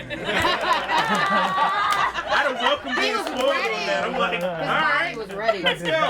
Nothing like Answer that back, happens. straight up. Nothing like that happens. But you have to give them character nevertheless. I mean, you got to give them love. The most influential era for me of reading, I think, comic books was when Storm did not have her powers. Mm-hmm. Like when she got stripped of her powers. That was the most significant because it really showed like, okay, now let's dig into what this means. Let's dig into the actual character. She's not gonna be hurling lightning bolts. She's not gonna be freezing. None of that's gonna happen. So now what we got? And I loved her. I mean, I fell in love. Like when I started reading comics, she didn't have any powers. And she had lost them. And like, I was like, oh my God, I love her. You know what I mean? Like, I didn't need her really to have powers to do X, Y, and Z. And so. Is this around the same time when she beat down Cyclops? Yeah. That was it. That was it. That was it, And the beatdown was cool, but that wasn't why though. Like that wasn't. I mean, the beat that was cool, but that wouldn't have been enough. I mean, that really, And then you go back and you look over the history. You say, oh, they've been developing this for like 50 issues. She did the thing with Callisto, but she started. You see, Wolverine trains her. Like you see, oh, okay, like I see this. Like this was actually, a part of the evolution of the character. So it's tough. I mean, because you got to give people love who don't, who are not going to punch anybody in the face necessarily. But it's important. It's really, really important. I have a question. It's about perspectives. So we could run down all of the things that you are as a person: cisgender, Black, American male, blah blah blah. So with this, no, it's true because my question is: so you have characters that are unlike you. Right. So we can talk about, the Black diaspora and, we're all Black, but it does mean something different to be African American, to be Haitian. Haitian American versus Haitian are different. And now you're writing from the perspective of an African male king. Right. And how do you write for that? Because you may have your Blackness in common, but it's totally different worlds. And then having significant characters that are not only Black African females, but they're queer as well. Right. So that's a tremendous, it can be a weight if you let it, but I just wanted to know how you're writing from these different perspectives that are unlike your own. How do you prepare for it, and what approach do you take to it? Well, don't kill him in issue 4. Don't do that. Don't do that. That's probably a bad idea. Our store would have got burned down. And I was so glad because like when I started sending out the script, right? I sent the script out to a few friends who were just comic book fans. Like, yeah, this is cool. But that Io and Anika, I was like, whoa, I'm so glad I didn't do that. I would have had some explaining to do, man. As someone that was selling the book yesterday in the afternoon, I appreciate you not doing that. Because I would have had so many books hurled at my face. Yeah. This is an outrage. And sometimes you want that. Sometimes it's okay to piss off. That would not have been a defensible. I mean, you're not gonna please everybody. Because, no, you're not. Oh my God, you're not. Black queer females. No, you're not. Like, that's pissing people off. Yeah, no, you're not. You're not. But you want to be able to defend the pissing people off. I think again, like there's this whole debate right now about like Rhodey and like how he died, and one aspect of this is, well, Rhodey's death was just like anybody else's. I have to take him as seriously as anybody else, and if anybody else was in that position, I would probably kill them. I see why it works as a story. In terms of their relationships, it's completely defensible from that perspective. But I guess when I write, Rhodey ain't like everybody else. Io and Anika are actually not like everybody else. You can't do the same things because there's an actual history. One of the, and this is where like my, to the extent that my politics really influenced the book, is here. And it's even through what I was just saying. I'm a big believer in history actually happened. And one of the problems in this country is that forgive me for going here, I'm gonna come back to the comic book, but that people like to act and speak as though history is not a thing. And so, like, the basic premise, like the basic premise of, like, you know, like when you talk about, you know, like the history of racism in this country, the basic premise undergirding almost every political policy in this country is you got stabbed 6 times, I didn't, but now we're even, and so we're gonna write laws as though that's okay. You know? And so when I sit down to write a comic book, like, I have to be very aware of what the history is of people like this. I gotta think about it. I have to think, there is an actual history within this genre. I can't write as though, I can't pretend, oh, it's all good now, we're all even. And, you know, like. That ain't true. I mean, there's a higher bar. Right. And there's a higher bar because before, speaking specifically for Ayo and Anika, before, there was a lower bar for killing people like that. You understand what I'm saying? Yeah. So if you're gonna, you know, work in the film, well, now it's got to be a higher bar. That's how you take, you know, folks seriously. You know, I think people from, like, different communities, you know, like, I don't think you got to be from, you know, the particular community to write the people. One of my favorite novels, E.L. Doctorow's Ragtime. I love Cole House Walker. E.L. Doctorow is as white, or was as white as anybody else. I loved his render. I learned a lot of the history I've learned about African Americans and about black people throughout the diaspora was written by white people. You know, Jesus, this is a book I just read. I'm gonna use this somehow. It's called, I mean, you got to, when you hear the title, you understand why I'm gonna use it. So many, like, books I have comic book titles, but this book is a history of the Haitian Revolution called Avengers of the New World, and that sounds amazing. It's amazing, man. It's just amazing. It's just amazing. And it's a great book, and it's a great book, and it's written by, you know, somebody who's white, but it's an incredible book about a black revolution. And so, like, I don't think you got to be of the same idea, but you got to take people seriously. You got to treat people with humanity and respect. You know what I mean? And respect is not deference. It don't mean Ayo and Anika don't ever fight. You know what I mean? It don't mean that, you know, right, and they certainly, again, like, they murdered, so let's be clear, they murdered somebody, and they broke, I mean, this is, like, against the law, you know, against the, you know, they violated. So it don't mean that they're great, you know what I mean? But you do have to, you know, I don't know, I spent a lot of time thinking about how they're different. You know, it's interesting, like, when we, the art came in for 5, right? And I had written in the draft, like, there's a page, in that one page, the draft was supposed to be Ayo, but Sprouse drew it as Anika. And I got it, right? And I was like, you know what, this actually works better. Let's stick with Anika. Like, I'm sorry, let's stick with Ayo. Did I have that right? Yeah, it was Ayo. Let's stick with Ayo. I written for Anika, but it's supposed to be Ayo, right? But it ended up as Ayo. I said, no, I like Ayo here. I like this better, right? And then, you know, Chris ain't get the message in time. So he did, you know, something with the art, sent it back and said, listen, we got to go with the script as it was. That was how you wrote it. We, you know, a little short on time. I looked at it, I said, Ayo has a slight overbite. I know he changed the hair, but the overbite is there. It's clear. This is Ayo with a different hairdo. You know what I mean?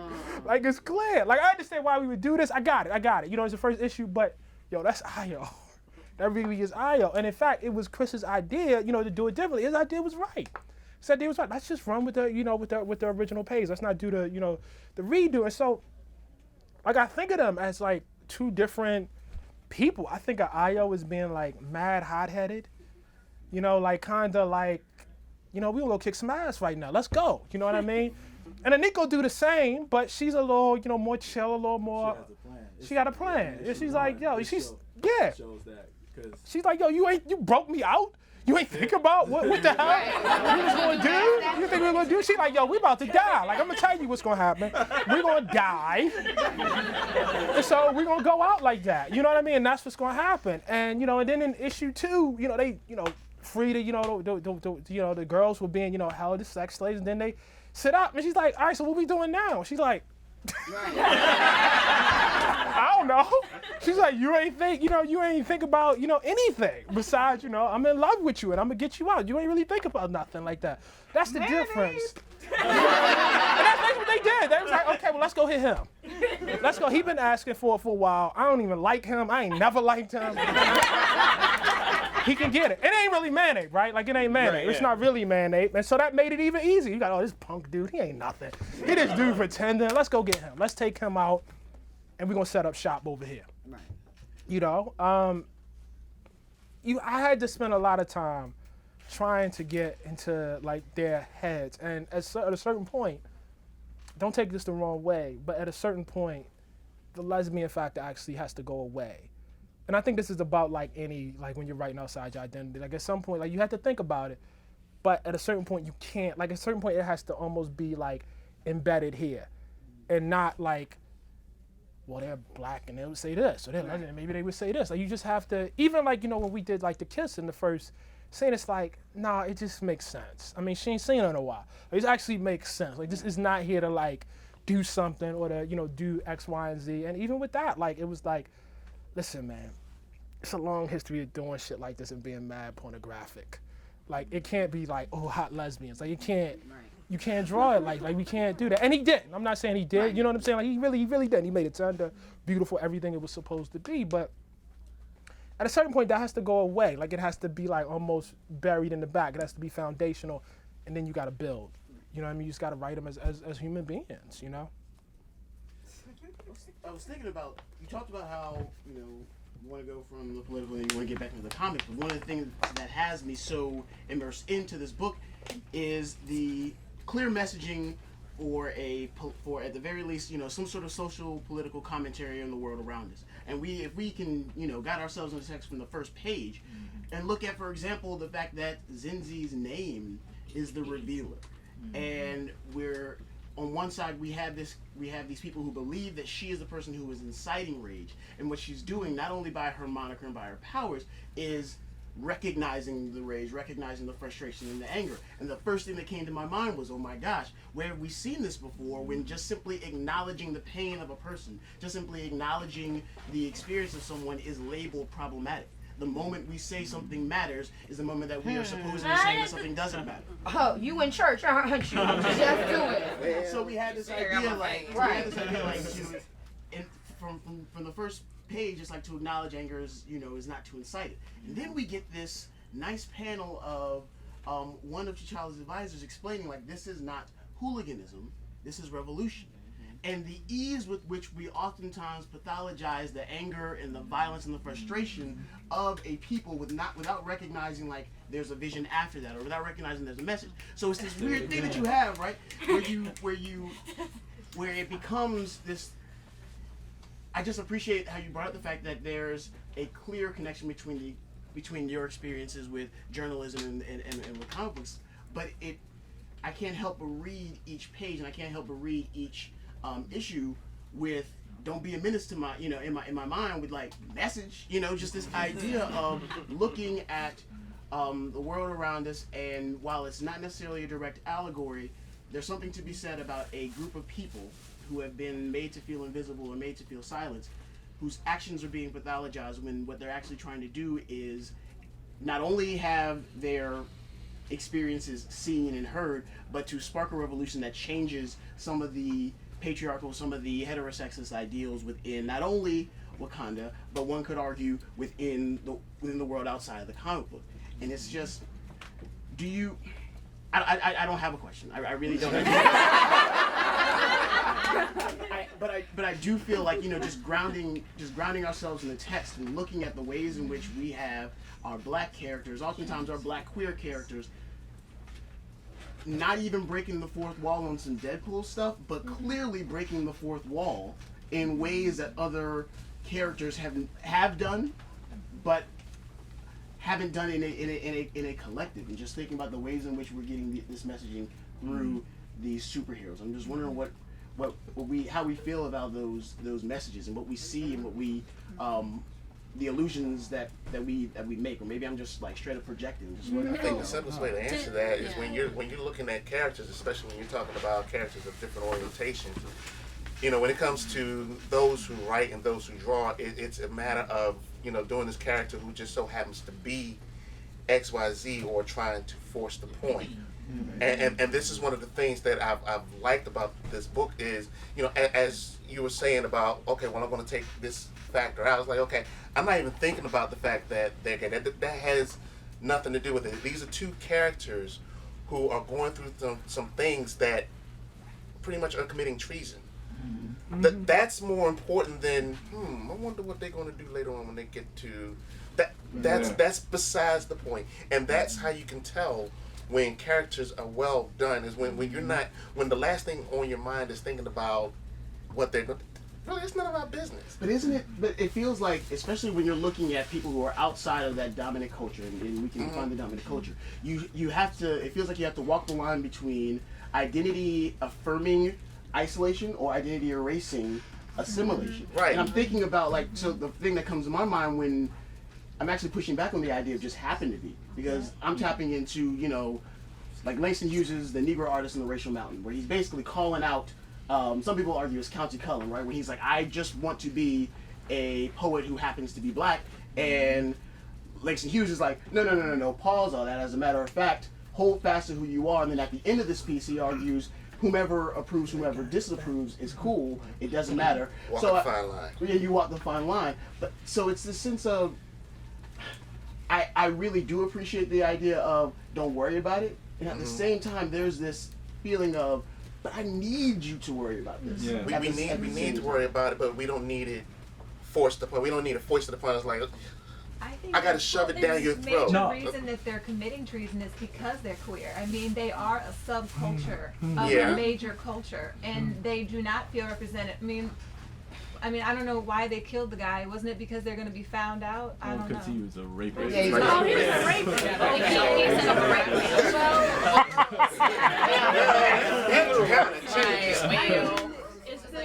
He was angry for it. The thing is, the definition of justice that is written in their laws in Wakanda may not be updated to what these people feel is. It may not have been written with them in mind. Right. Kind of like how things are now. Kind of like how things are now, right. And we ain't going to start talking over each other. I think that speaks to what you said earlier, where you look at, this is history. This is what has happened. And so you keep acting like this has not happened already. So now we got to remove ourselves from this, because you're obviously not looking out for us. So we got to take things into account. Let's get this dude in the line. Go ahead. First, I'd like to say I love the way that you're writing the character. It hasn't been written that way since Priest wrote it a long time ago. That's high praise. I'm on Headland's site, and I have a question about some of the stories. Like when they showed, I guess I don't know what else to call it, but a rape camp in Wakanda.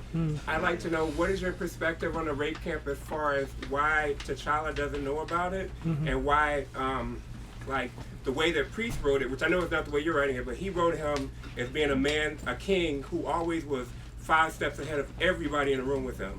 And so I was curious to know why T'Challa doesn't know about the rape camp, and are you perceiving that as literally a rape camp, and are you going to address that issue? So I would call it, I would say that's sex trafficking, in that country. I don't, there are camps like that in the United States of America right now. There are camps like that in the most, I don't know what you would call the most evolved, democracy or the highest standard of living country, industrial country, but they exist. Sex trafficking is an incredibly hard thing to find out and to prosecute. But on top of that, you're not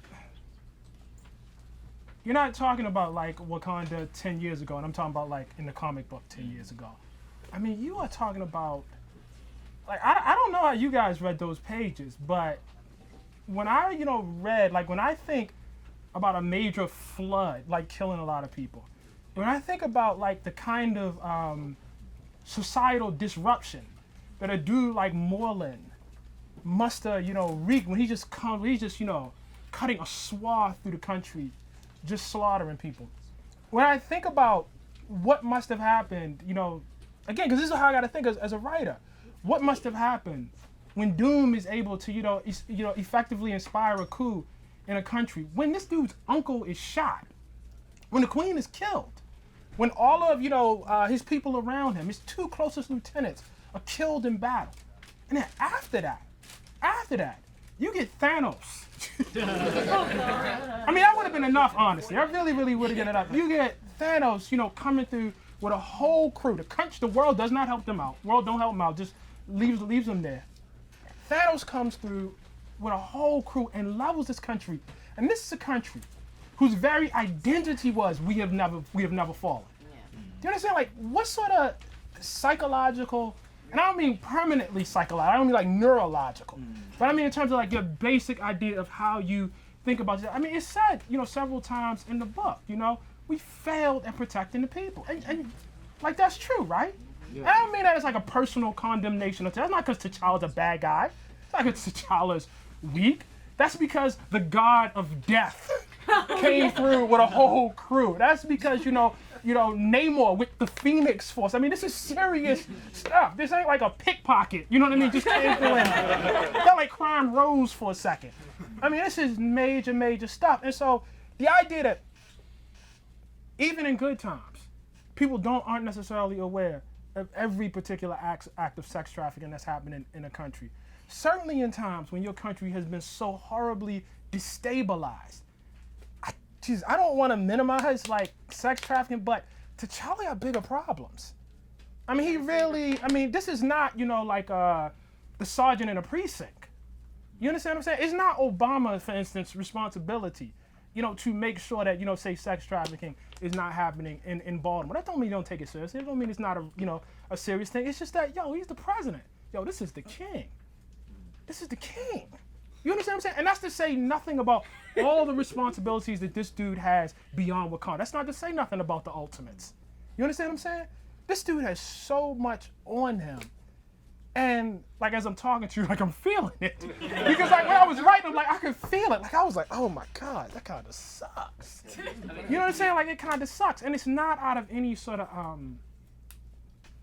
personal failing. You know, I can't, you know, see somebody who was sat in that chair and none of that, you know what I mean, and would have been able, you know, to sort of cope with that. You know, I think what people have to bear in mind is it's 12 issues. It's 12 issues. This is the first act. You know, in any first act of any sort of, you know, drama or anything like this, I mean, this is just, I mean, just to talk that, you got to get your hero in trouble. I mean, that's what has to happen. I mean, it's no good if dude comes right out the bat and he's just mashing fools from jump. You know what I'm saying? Yo, I'm T'Challa, biatch, you know what I mean? Come on, man. Come on, just stomping fools. I mean, okay. All right, cool. I mean, you know, again, I mean, this is like this goes back to like everything I love. Like, I take it back to like Wolverine, like 80s Wolverine, right? People forget, yo, Wolverine was taking L's all the time. Like, they see Wolverine. Now Wolverine is like unkillable. Well, he's dead now, but you know what I mean? But before it was like unkillable, you know, I beat everybody, I kick out. Yo, he, you know, one of my best, you know, one of my favorite, like, fights, you know, and I've, you know, so I mean, he's taking L's from Sabretooth. You know what I mean? Like just basically getting his ass kicked, right? You know what I mean? Like Spider-Man. You know what I mean? Just taking L's. You know what I mean? From Doc Ock. You know, from everybody. Just, you know what I'm saying? And that didn't make me. I don't know. You know, in this sense, I guess I have a, you know, a different standard. The heroes I love, I don't love them because I would want to be them. I don't love them because they win all the time. You know what I mean? I don't even love them because they win most of the time. I don't know, like, during the period when I was, like, a huge X-Men fan, like, as a kid, I don't know if the X-Men ever won long term. I mean, I don't know if they ever, I mean, they were fighting a long term. It looked like they were fighting a losing battle all the way, you know, through. You know what I mean? But, goddamn, I was with them. I was there. You know what I mean? And so what I need you to feel by the end of these 12 issues, it's not that this dude overcame everything. It's not even that this dude ultimately won. But, yo, I'm with you. I'm with you. I feel you. I understand. You know what I mean? There's some part of me that I see in you. You know what I'm saying? And so I just, I don't know. He ain't God, man. Yeah. Even if his power comes from a God. You know what I mean? He ain't God. You know what I mean? So. Marvel seems to be making a concerted effort to make the Marvel Universe a safe place for Black girls, which I appreciate, but how do you respond to that impression? Do you think it's authentic and sustainable? Well, I probably would push back on just the terminology safe space. Okay. I don't even know that my book is probably not a safe space. It shouldn't be. It should feel a little dangerous. You know, for everybody. There should be a little risk, a little threat. at the same time, you should feel like folks are going to be respected, like characters are going to be respected, like characters that may not come from the same social group, same identity as a writer are not, going to be treated as throwaways, are not going to be used as plot devices. You know what I mean? That's not what you're going to do. So I think there's a concerted effort at Marvel not to do that. I really, really do. And it's in fits and starts. You know what I mean? It's a tough, process. You know what I'm saying? But I think what did we just had this announcement, and I might got some beef with this, because I'm writing T'Challa, but apparently the smartest person in the Marvel universe is Lord Black, y'all, right? I don't know about that. I can't cheer for that though, right? Like I don't know if I can be with that. I don't know how I feel about that, right?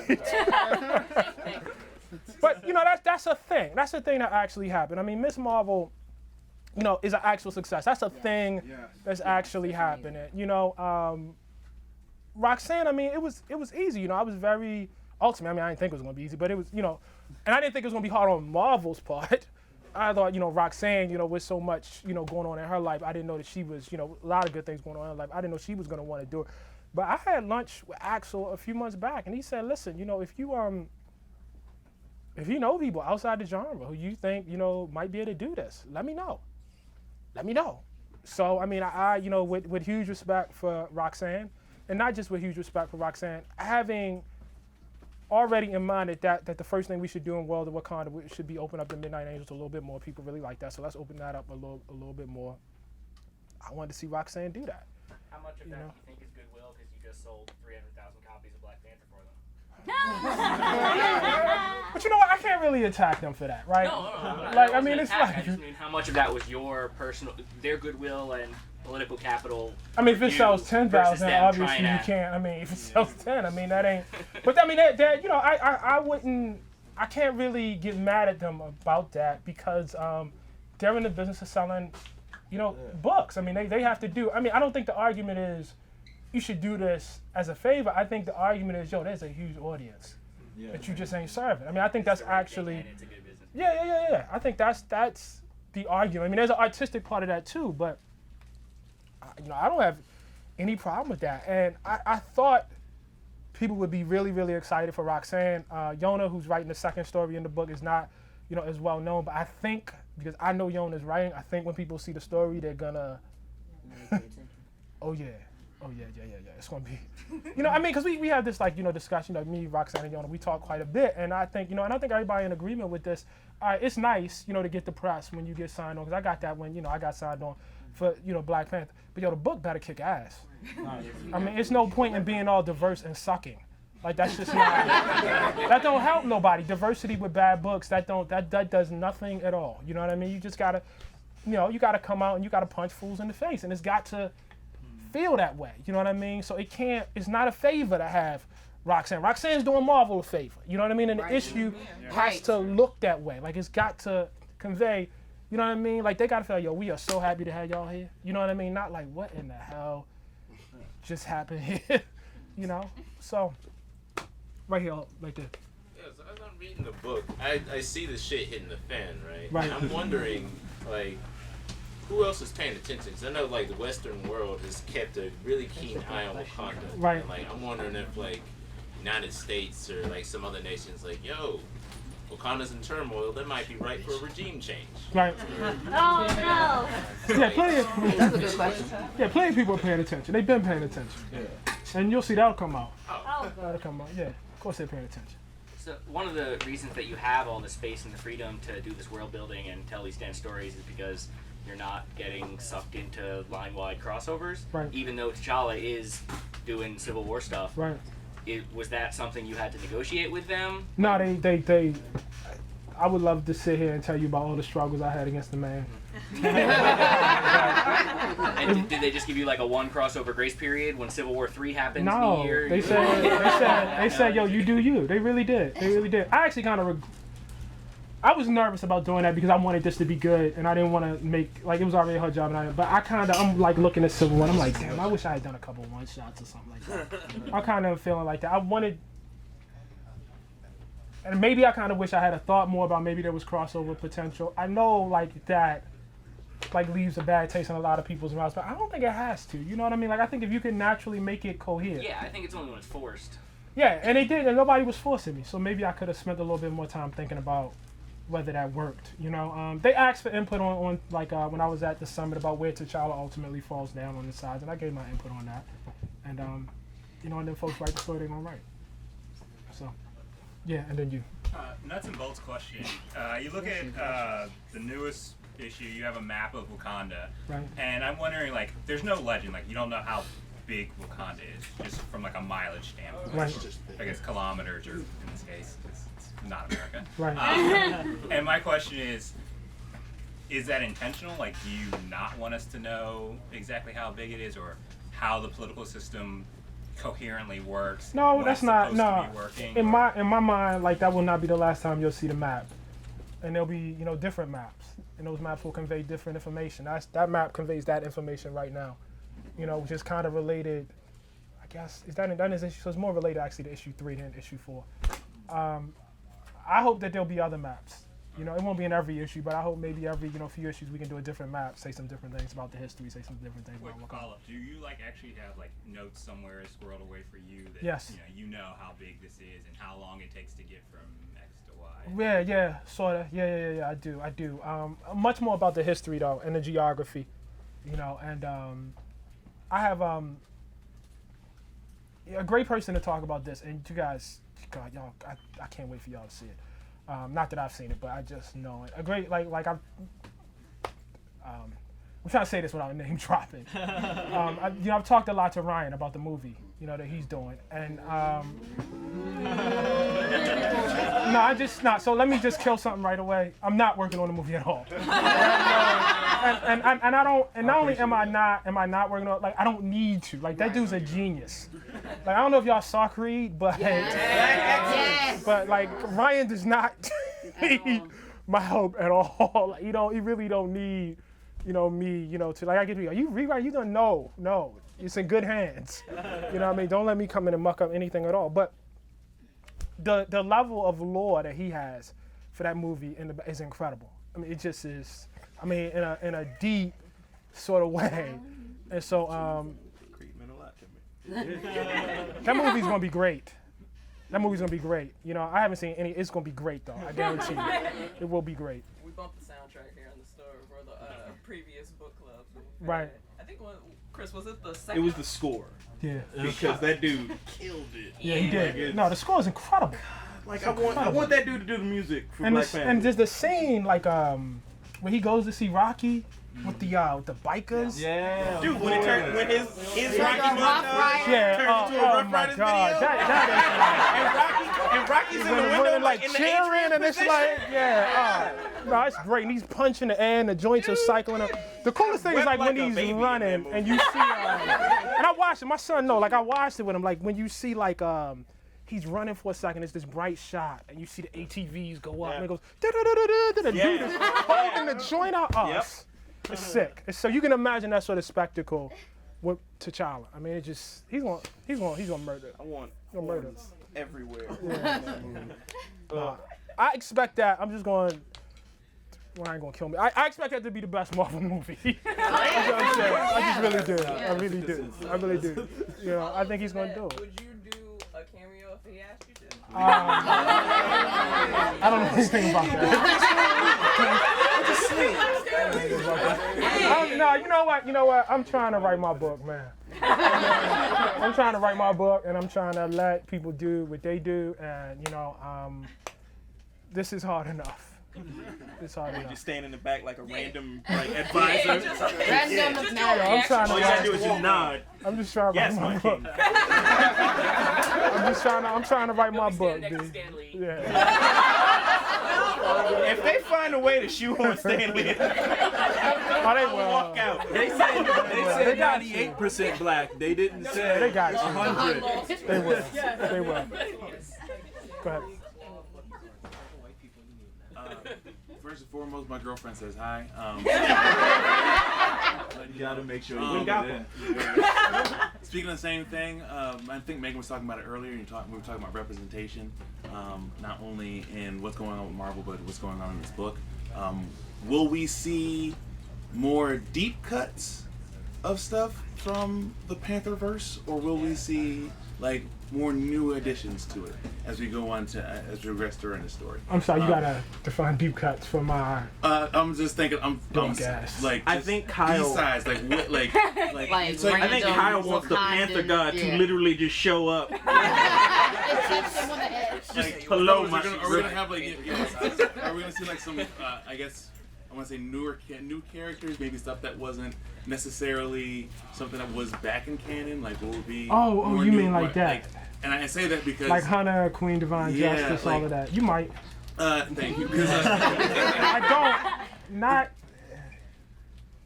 Maybe a little this season. Maybe a little this season. The reason why I say that is because my girlfriend's never picked up a comic book until she's Bengali, by the way, and she never picked up a comic book until Miss Marvel #1 last year. Right. And I forced her to read that. So like this is one of those ones where she's like, oh, sweetheart, I think it's great that you like that, but like I don't know. Like if I'm gonna be able to get into it, I'm trying to get anything extra in there to push her into it. No, I think you'll see more canon. Again, if I'm able, to keep going. There's a tiny bit. I mean, y'all know, obviously from the cover that the crew there's gonna be, a different, crew. That's obviously a shout out, to Chris Priest. I love that comic book. I thought that was I adore that comic book. I adore it. And so. We came with a different version of that. And, there'll be a couple cameos. I think season 2, there'll be a lot more what one might call traditional Panther stuff. I like that you refer to them as seasons. I mean, season 2. Cause it's like, when we're here at the store, when we're describing things, it's like, oh, this is a story arc, or this is the, at least, and I guess, Chris, you kind of put it back, like sometimes,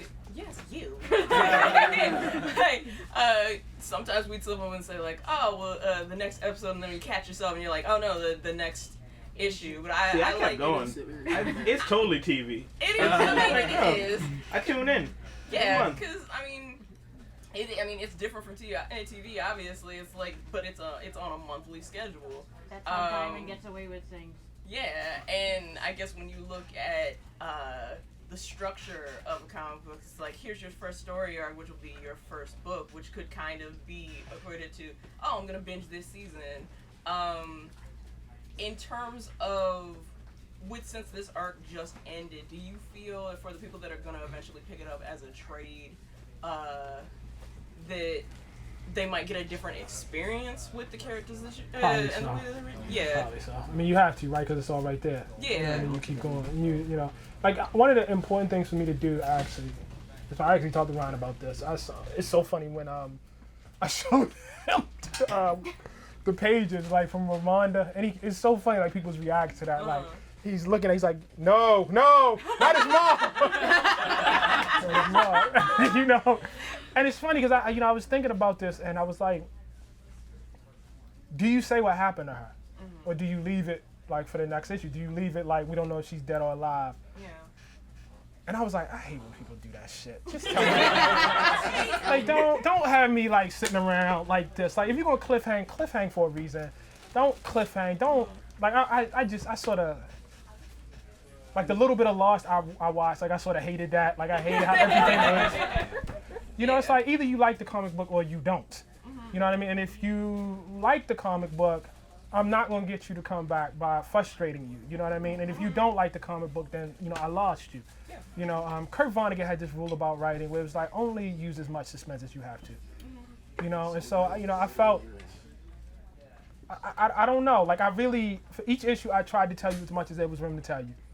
And if I couldn't tell you more, it wasn't because I was trying to, leave you, out there. Because I feel you. It's a month. You got to sit there for a month. So I tried to give you as much as I could. I think when you read it in the trade, it'll feel different. I think when you read all 12 together, it's gonna feel totally different. Like that's just gonna be like, oh, what the hell? You know what I mean? Hang on, before we take any more questions, it's the last half hour, and as such, we're winding it down. So lightning round. Okay. So no statements. No huge stuff.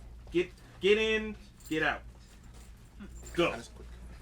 real quick, something to take back to the heads of Marvel. Can we bring Bishop back, please? Get out! You know, we actually, you know what's funny? We're actually, you know what's funny? We're like siloed off. So like, I'm like in the Avengers group. So I actually have no, I have very, I mean, I guess there's some interaction above my level, but I have no. He just randomly shows up.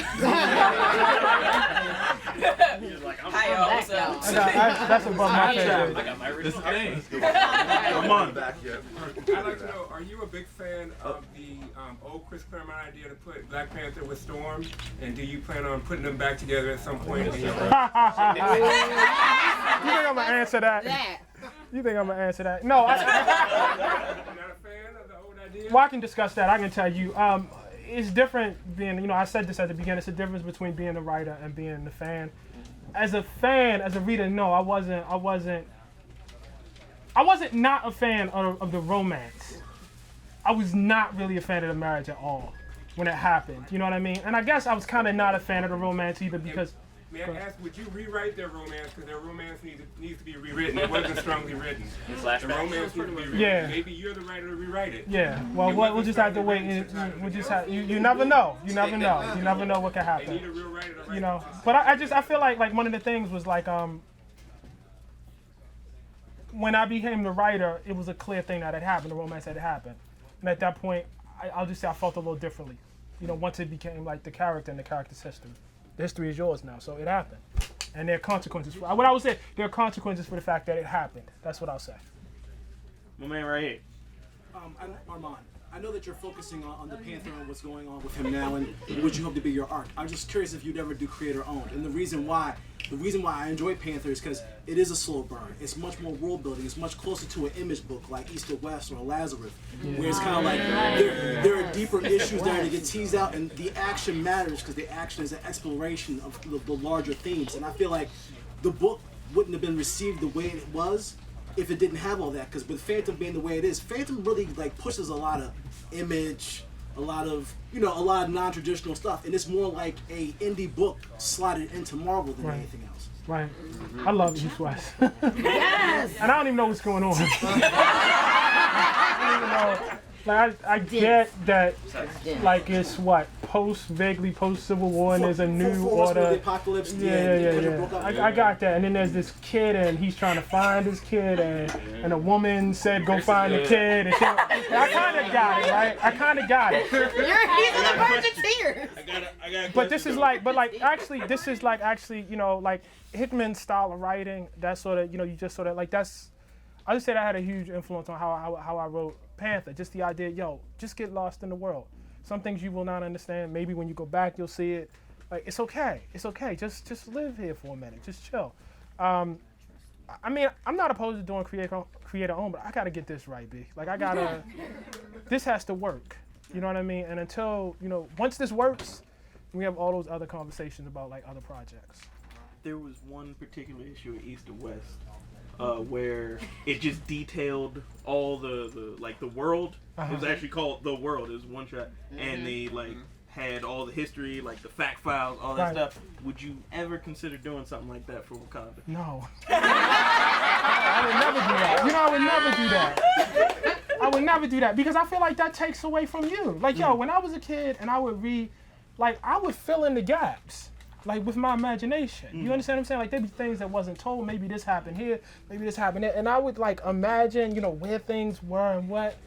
No, the space is there for you. It's supposed to be there. It's supposed to, and real talk. Yeah. Real talk. I mean, there should be some space there for you to bring your imagination to the book. I don't want to crowd that out. You read that? Yes, you. Hi.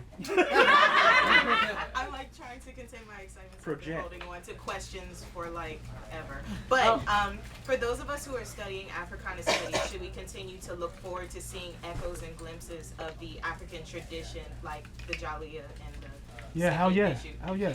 Praise God. Yeah, no, it's that's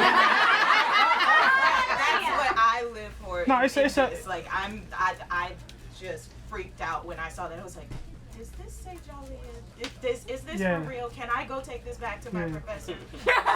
No, it's all through that. And like I thought about the Black Panther as weird as it sounds, like I thought about it as a diasporic creation. You know, even though it's in Africa, you know, it's clearly it was made by American creators. You know what I mean? Obviously, the world of African Americans is very important to, you know, Wakanda. I thought of it as a diasporic creation as much as I thought of it as an African creation, and so there are influences all throughout the Black. I mean, I was literally gonna, Jesus, this is giving it a dead giveaway. I'm glad I didn't do this. I was gonna call the first, like the whole first season, I was gonna call it the Black Jacobins, you know, because of C.L.R. Drake's great book on Haiti. But I was like, it's too much. It's too much. But that got the idea of like revolution and all of that, and you know, and also it was like, do they consider themselves like, is Black like the framework that they're working with, given where they live in the country? I don't know that it is. You know, I mean, they know that in the wider world, but in Wakanda, is that actually, you know, the best representation? But yeah, it's all through that. Wait till you see like the jollier stuff expounded.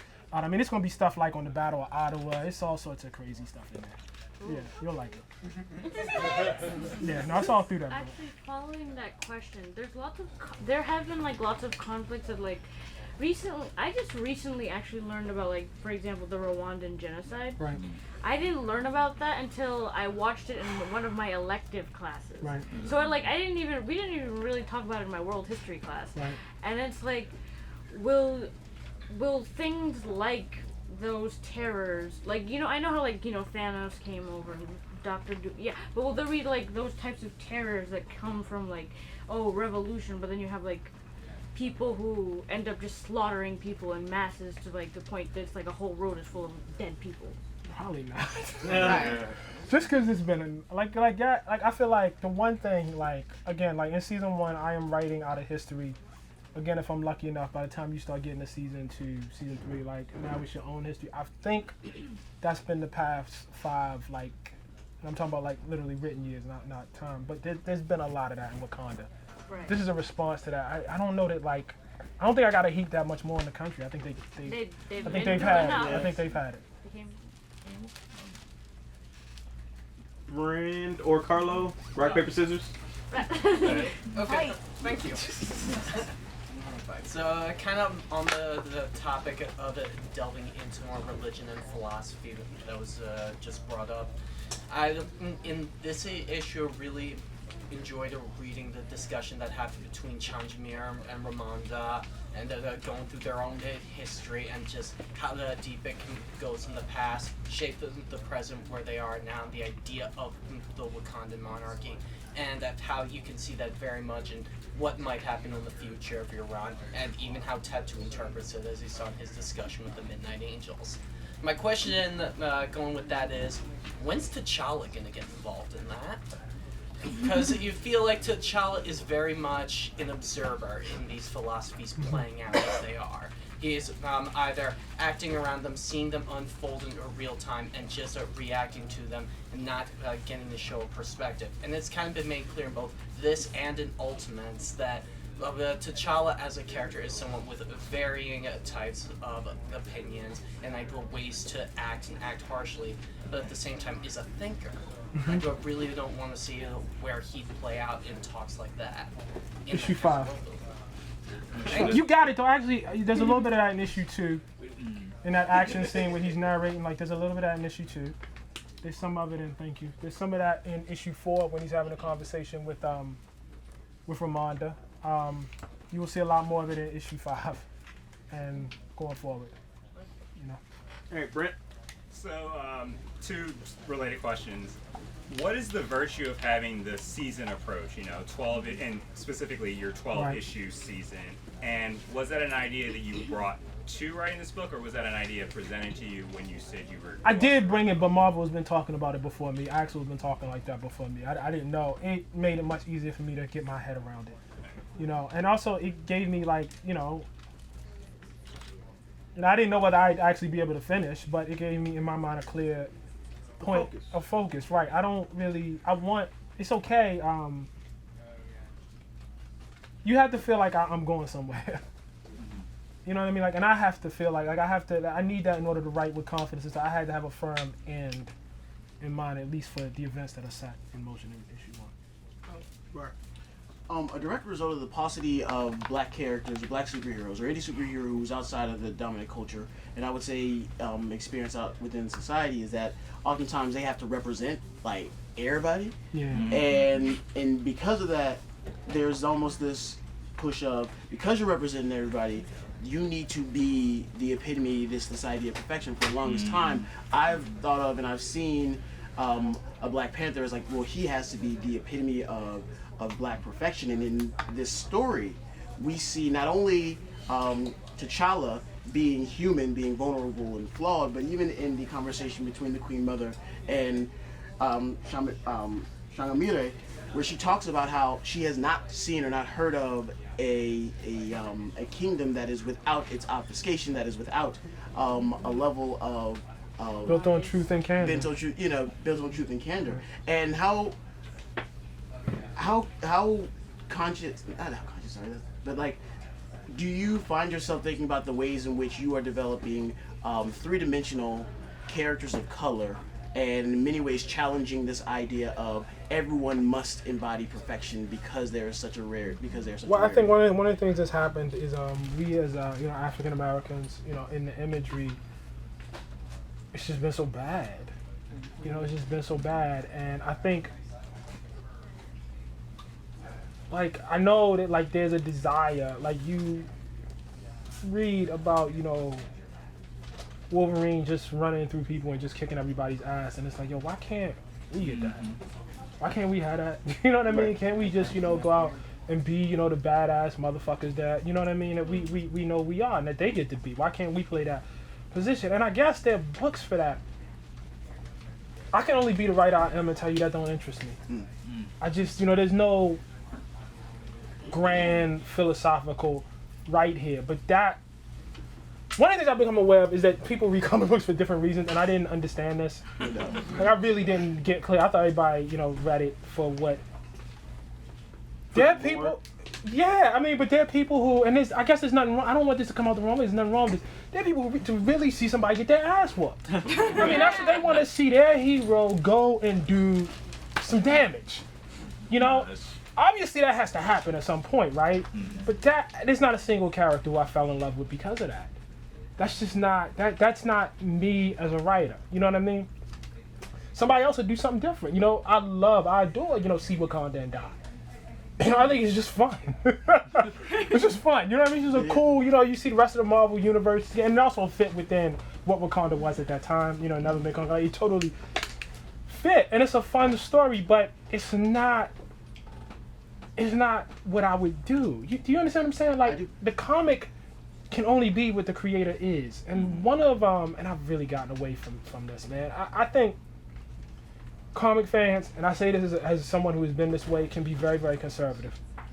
And what they want is they want to see their character as it was conceived, usually at the point that they got interested in the character. That's what they want. Yeah. And they want to see that repeated ad infinitum. That's the character for them. That's what matters. And I can't. Like, I'm not putting other people on blast. I'm saying I'm that way. Listen, when I was a kid, Mary Jane Watson and Peter Parker got married. Don't dissolve that marriage. That's me. That's me. You know what I mean? When I, was reading X-Men as a kid, Storm was the joint. I come back and she ain't the joint no more. What's going on? What happened here? What happened here? That's totally off. I mean, but comics are the product of the creator. And when Marvel or any comic book company hires somebody to come in to take over, a legacy property like that, that person is gonna give you what they, who they are through that character. After I'm done, somebody else will come in and do a totally different T'Challa, and there gotta be room for that. Like, there has to be room for people to do that. Somebody else, might. I think about like Priest, and Hudlin, and Mayberry, to an extent, and list like the differences. You know what I mean? Priest felt and he said this, felt very, very strongly that he had to establish T'Challa as a serious dude who will whip your ass. I mean, like, that, and I understand, like, if you look at everything that was before that, you totally get why that needed to happen. You know what I mean? Yeah. And at the same time, he had to, frankly, enlist white readers who he was very skeptical would read the book. He had to get them to, to read the book. And so it's written from that perspective. Reggie brings in this whole, other piece, never been conquered, thousands of years, and that book felt much more like how do I put this? I mean, I have no other way of putting this. It felt like for us. No. Like, it was like for, black people, man, listen, you know what I mean? We got this. All us ain't been enslaved. All us wasn't colonized, and we will fuck you up. You know what I mean? Like that. Yeah. That's Hudlin's book. You know what I mean? Right. It was a heavy Ethiopian. It was a heavy Ethiopian piece, going in there. So I come in after that, and it's like, I can't do what Christopher did.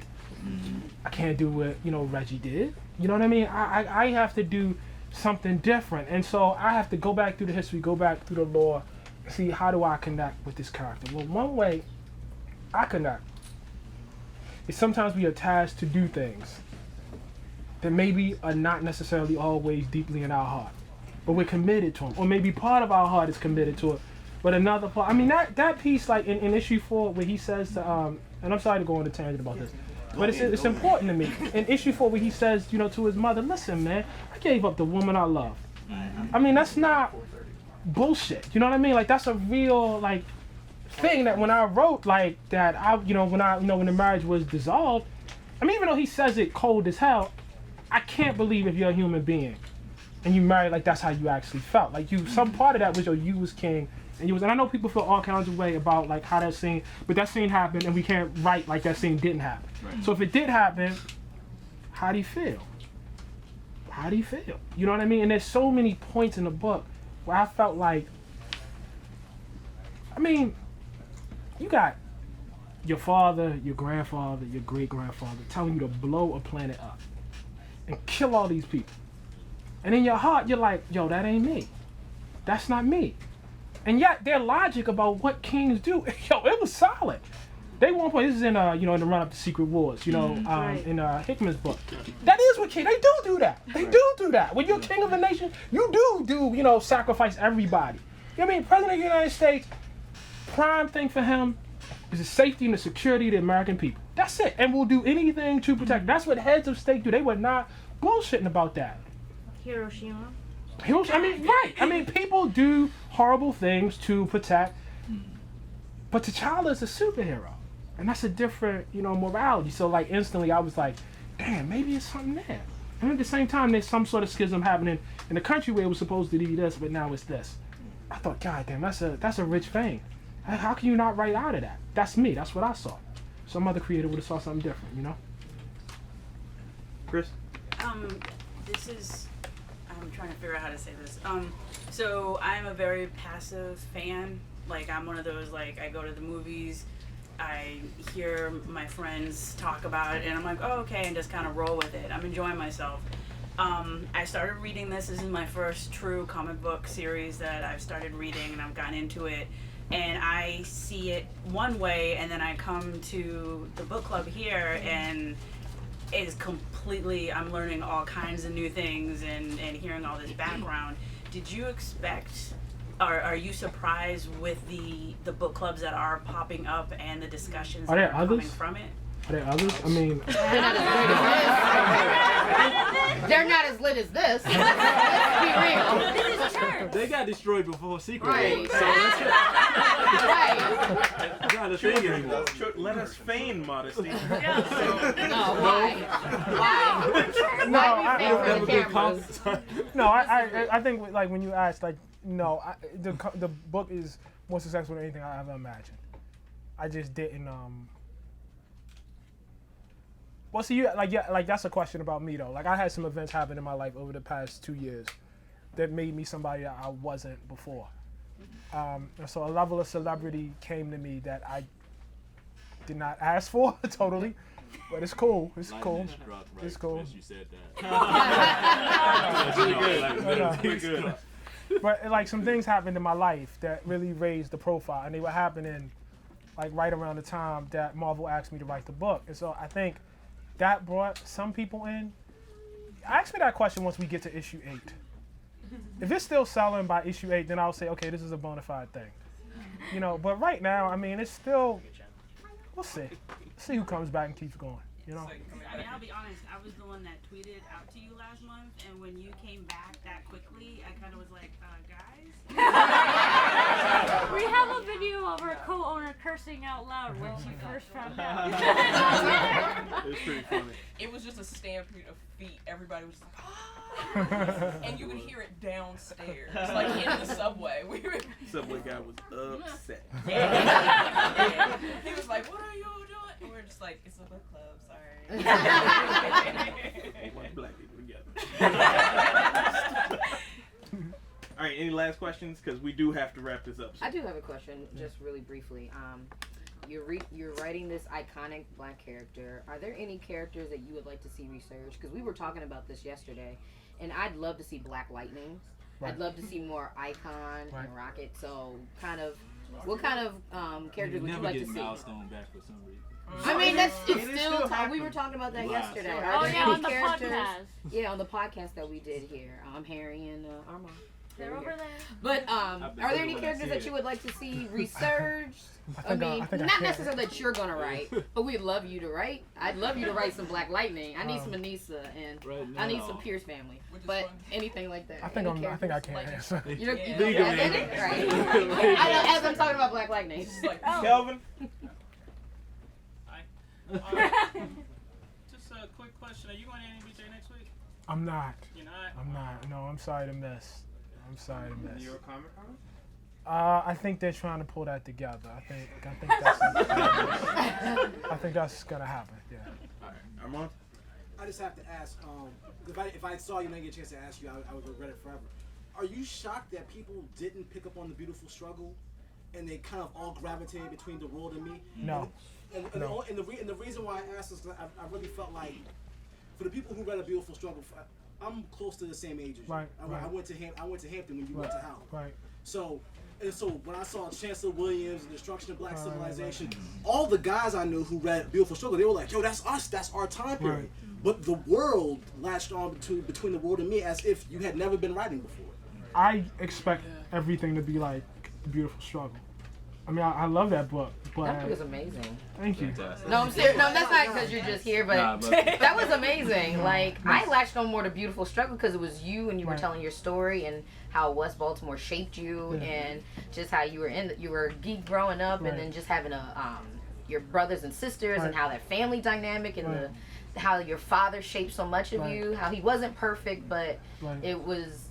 He made you who you are, part of that, and I just love that. Thank you. Between the World and Me was good too. Sorry. I'm just saying. Hold up. Let's be clear. Salty mess. Let's. Do we have children here? Let's be motherfucking clear.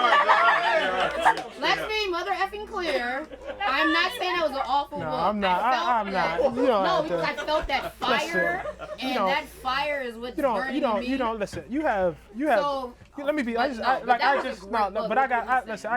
the right to dislike. No, I love it. Well, you have the right to love. You have the right to love and like.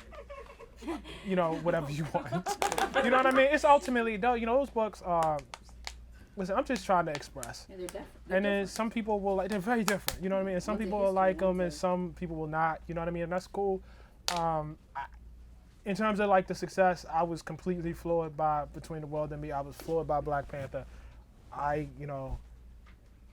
Between the World and Me is about. I'm sorry. The Beautiful Struggle is about the level of success I expect. You try to write, and then some people will feel it. Some people, will not. And you have to be prepared for no one to feel it, or very few people to feel it, or just people that went to Hampton or Howard to feel from West Baltimore, whatever. You have to be prepared for that, and you have to write in spite of that. I do think some things happen though in the meantime. I think that book was published in 2008. I had just started writing at The Atlantic, so that you attach The Atlantic to your name, it it elevates. I wrote some magazine articles before Between the World and Me came out that elevates you a little bit. So by the time Between the World and Me came out, and certainly by the time Black Panther hit, I wasn't the same. I wasn't perceived the same way publicly. All right, y'all. I've been told by the producer that we have time for one more question, and we got to start. Make it a good one. All right. Yeah.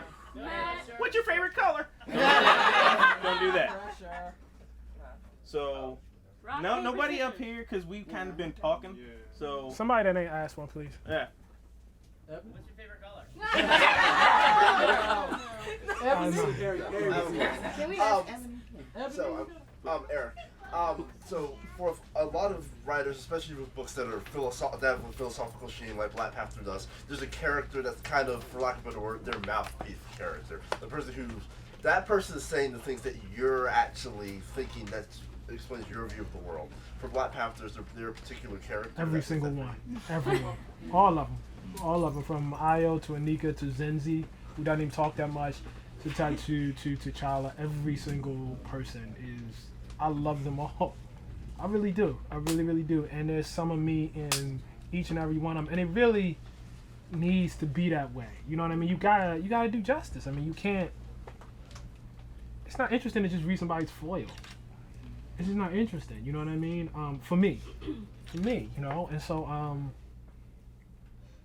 yeah, you know, in all of them. My favorite color is blue. There you go. All right.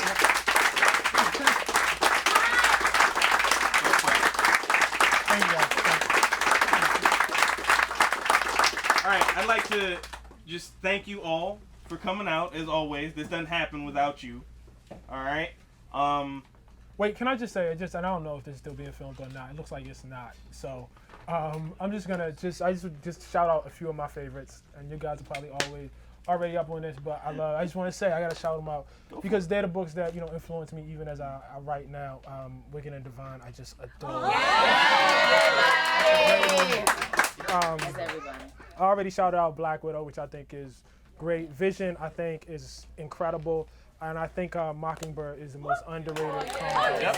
It's great. It's incredible. Have you read the 5th issue yet? I have. I love it. It's a beautiful book. It's so romantic and just warm, and, you know, it's just a great, you know, that's what I mean about them being different kinds of books. It's just a different book, you know? Like, that book starts out, people are obviously coming in to Mockingbird with, like, preconceived notions like, oh, secondhand Black Canary. And they run with that and dismantle it, and it's wonderful. It's a beautiful, beautiful book. Issue 2 of the Hellfire Club is still so good. Man. I just love the one dude in Sean. It's like, Hellfire Club hasn't met anything to anybody since 1980. Now mine is the AIM knockoff Underwater. You know what I mean? Oh, children in here. We have a vocal person. No. She wants to ask a question. She wants to be heard.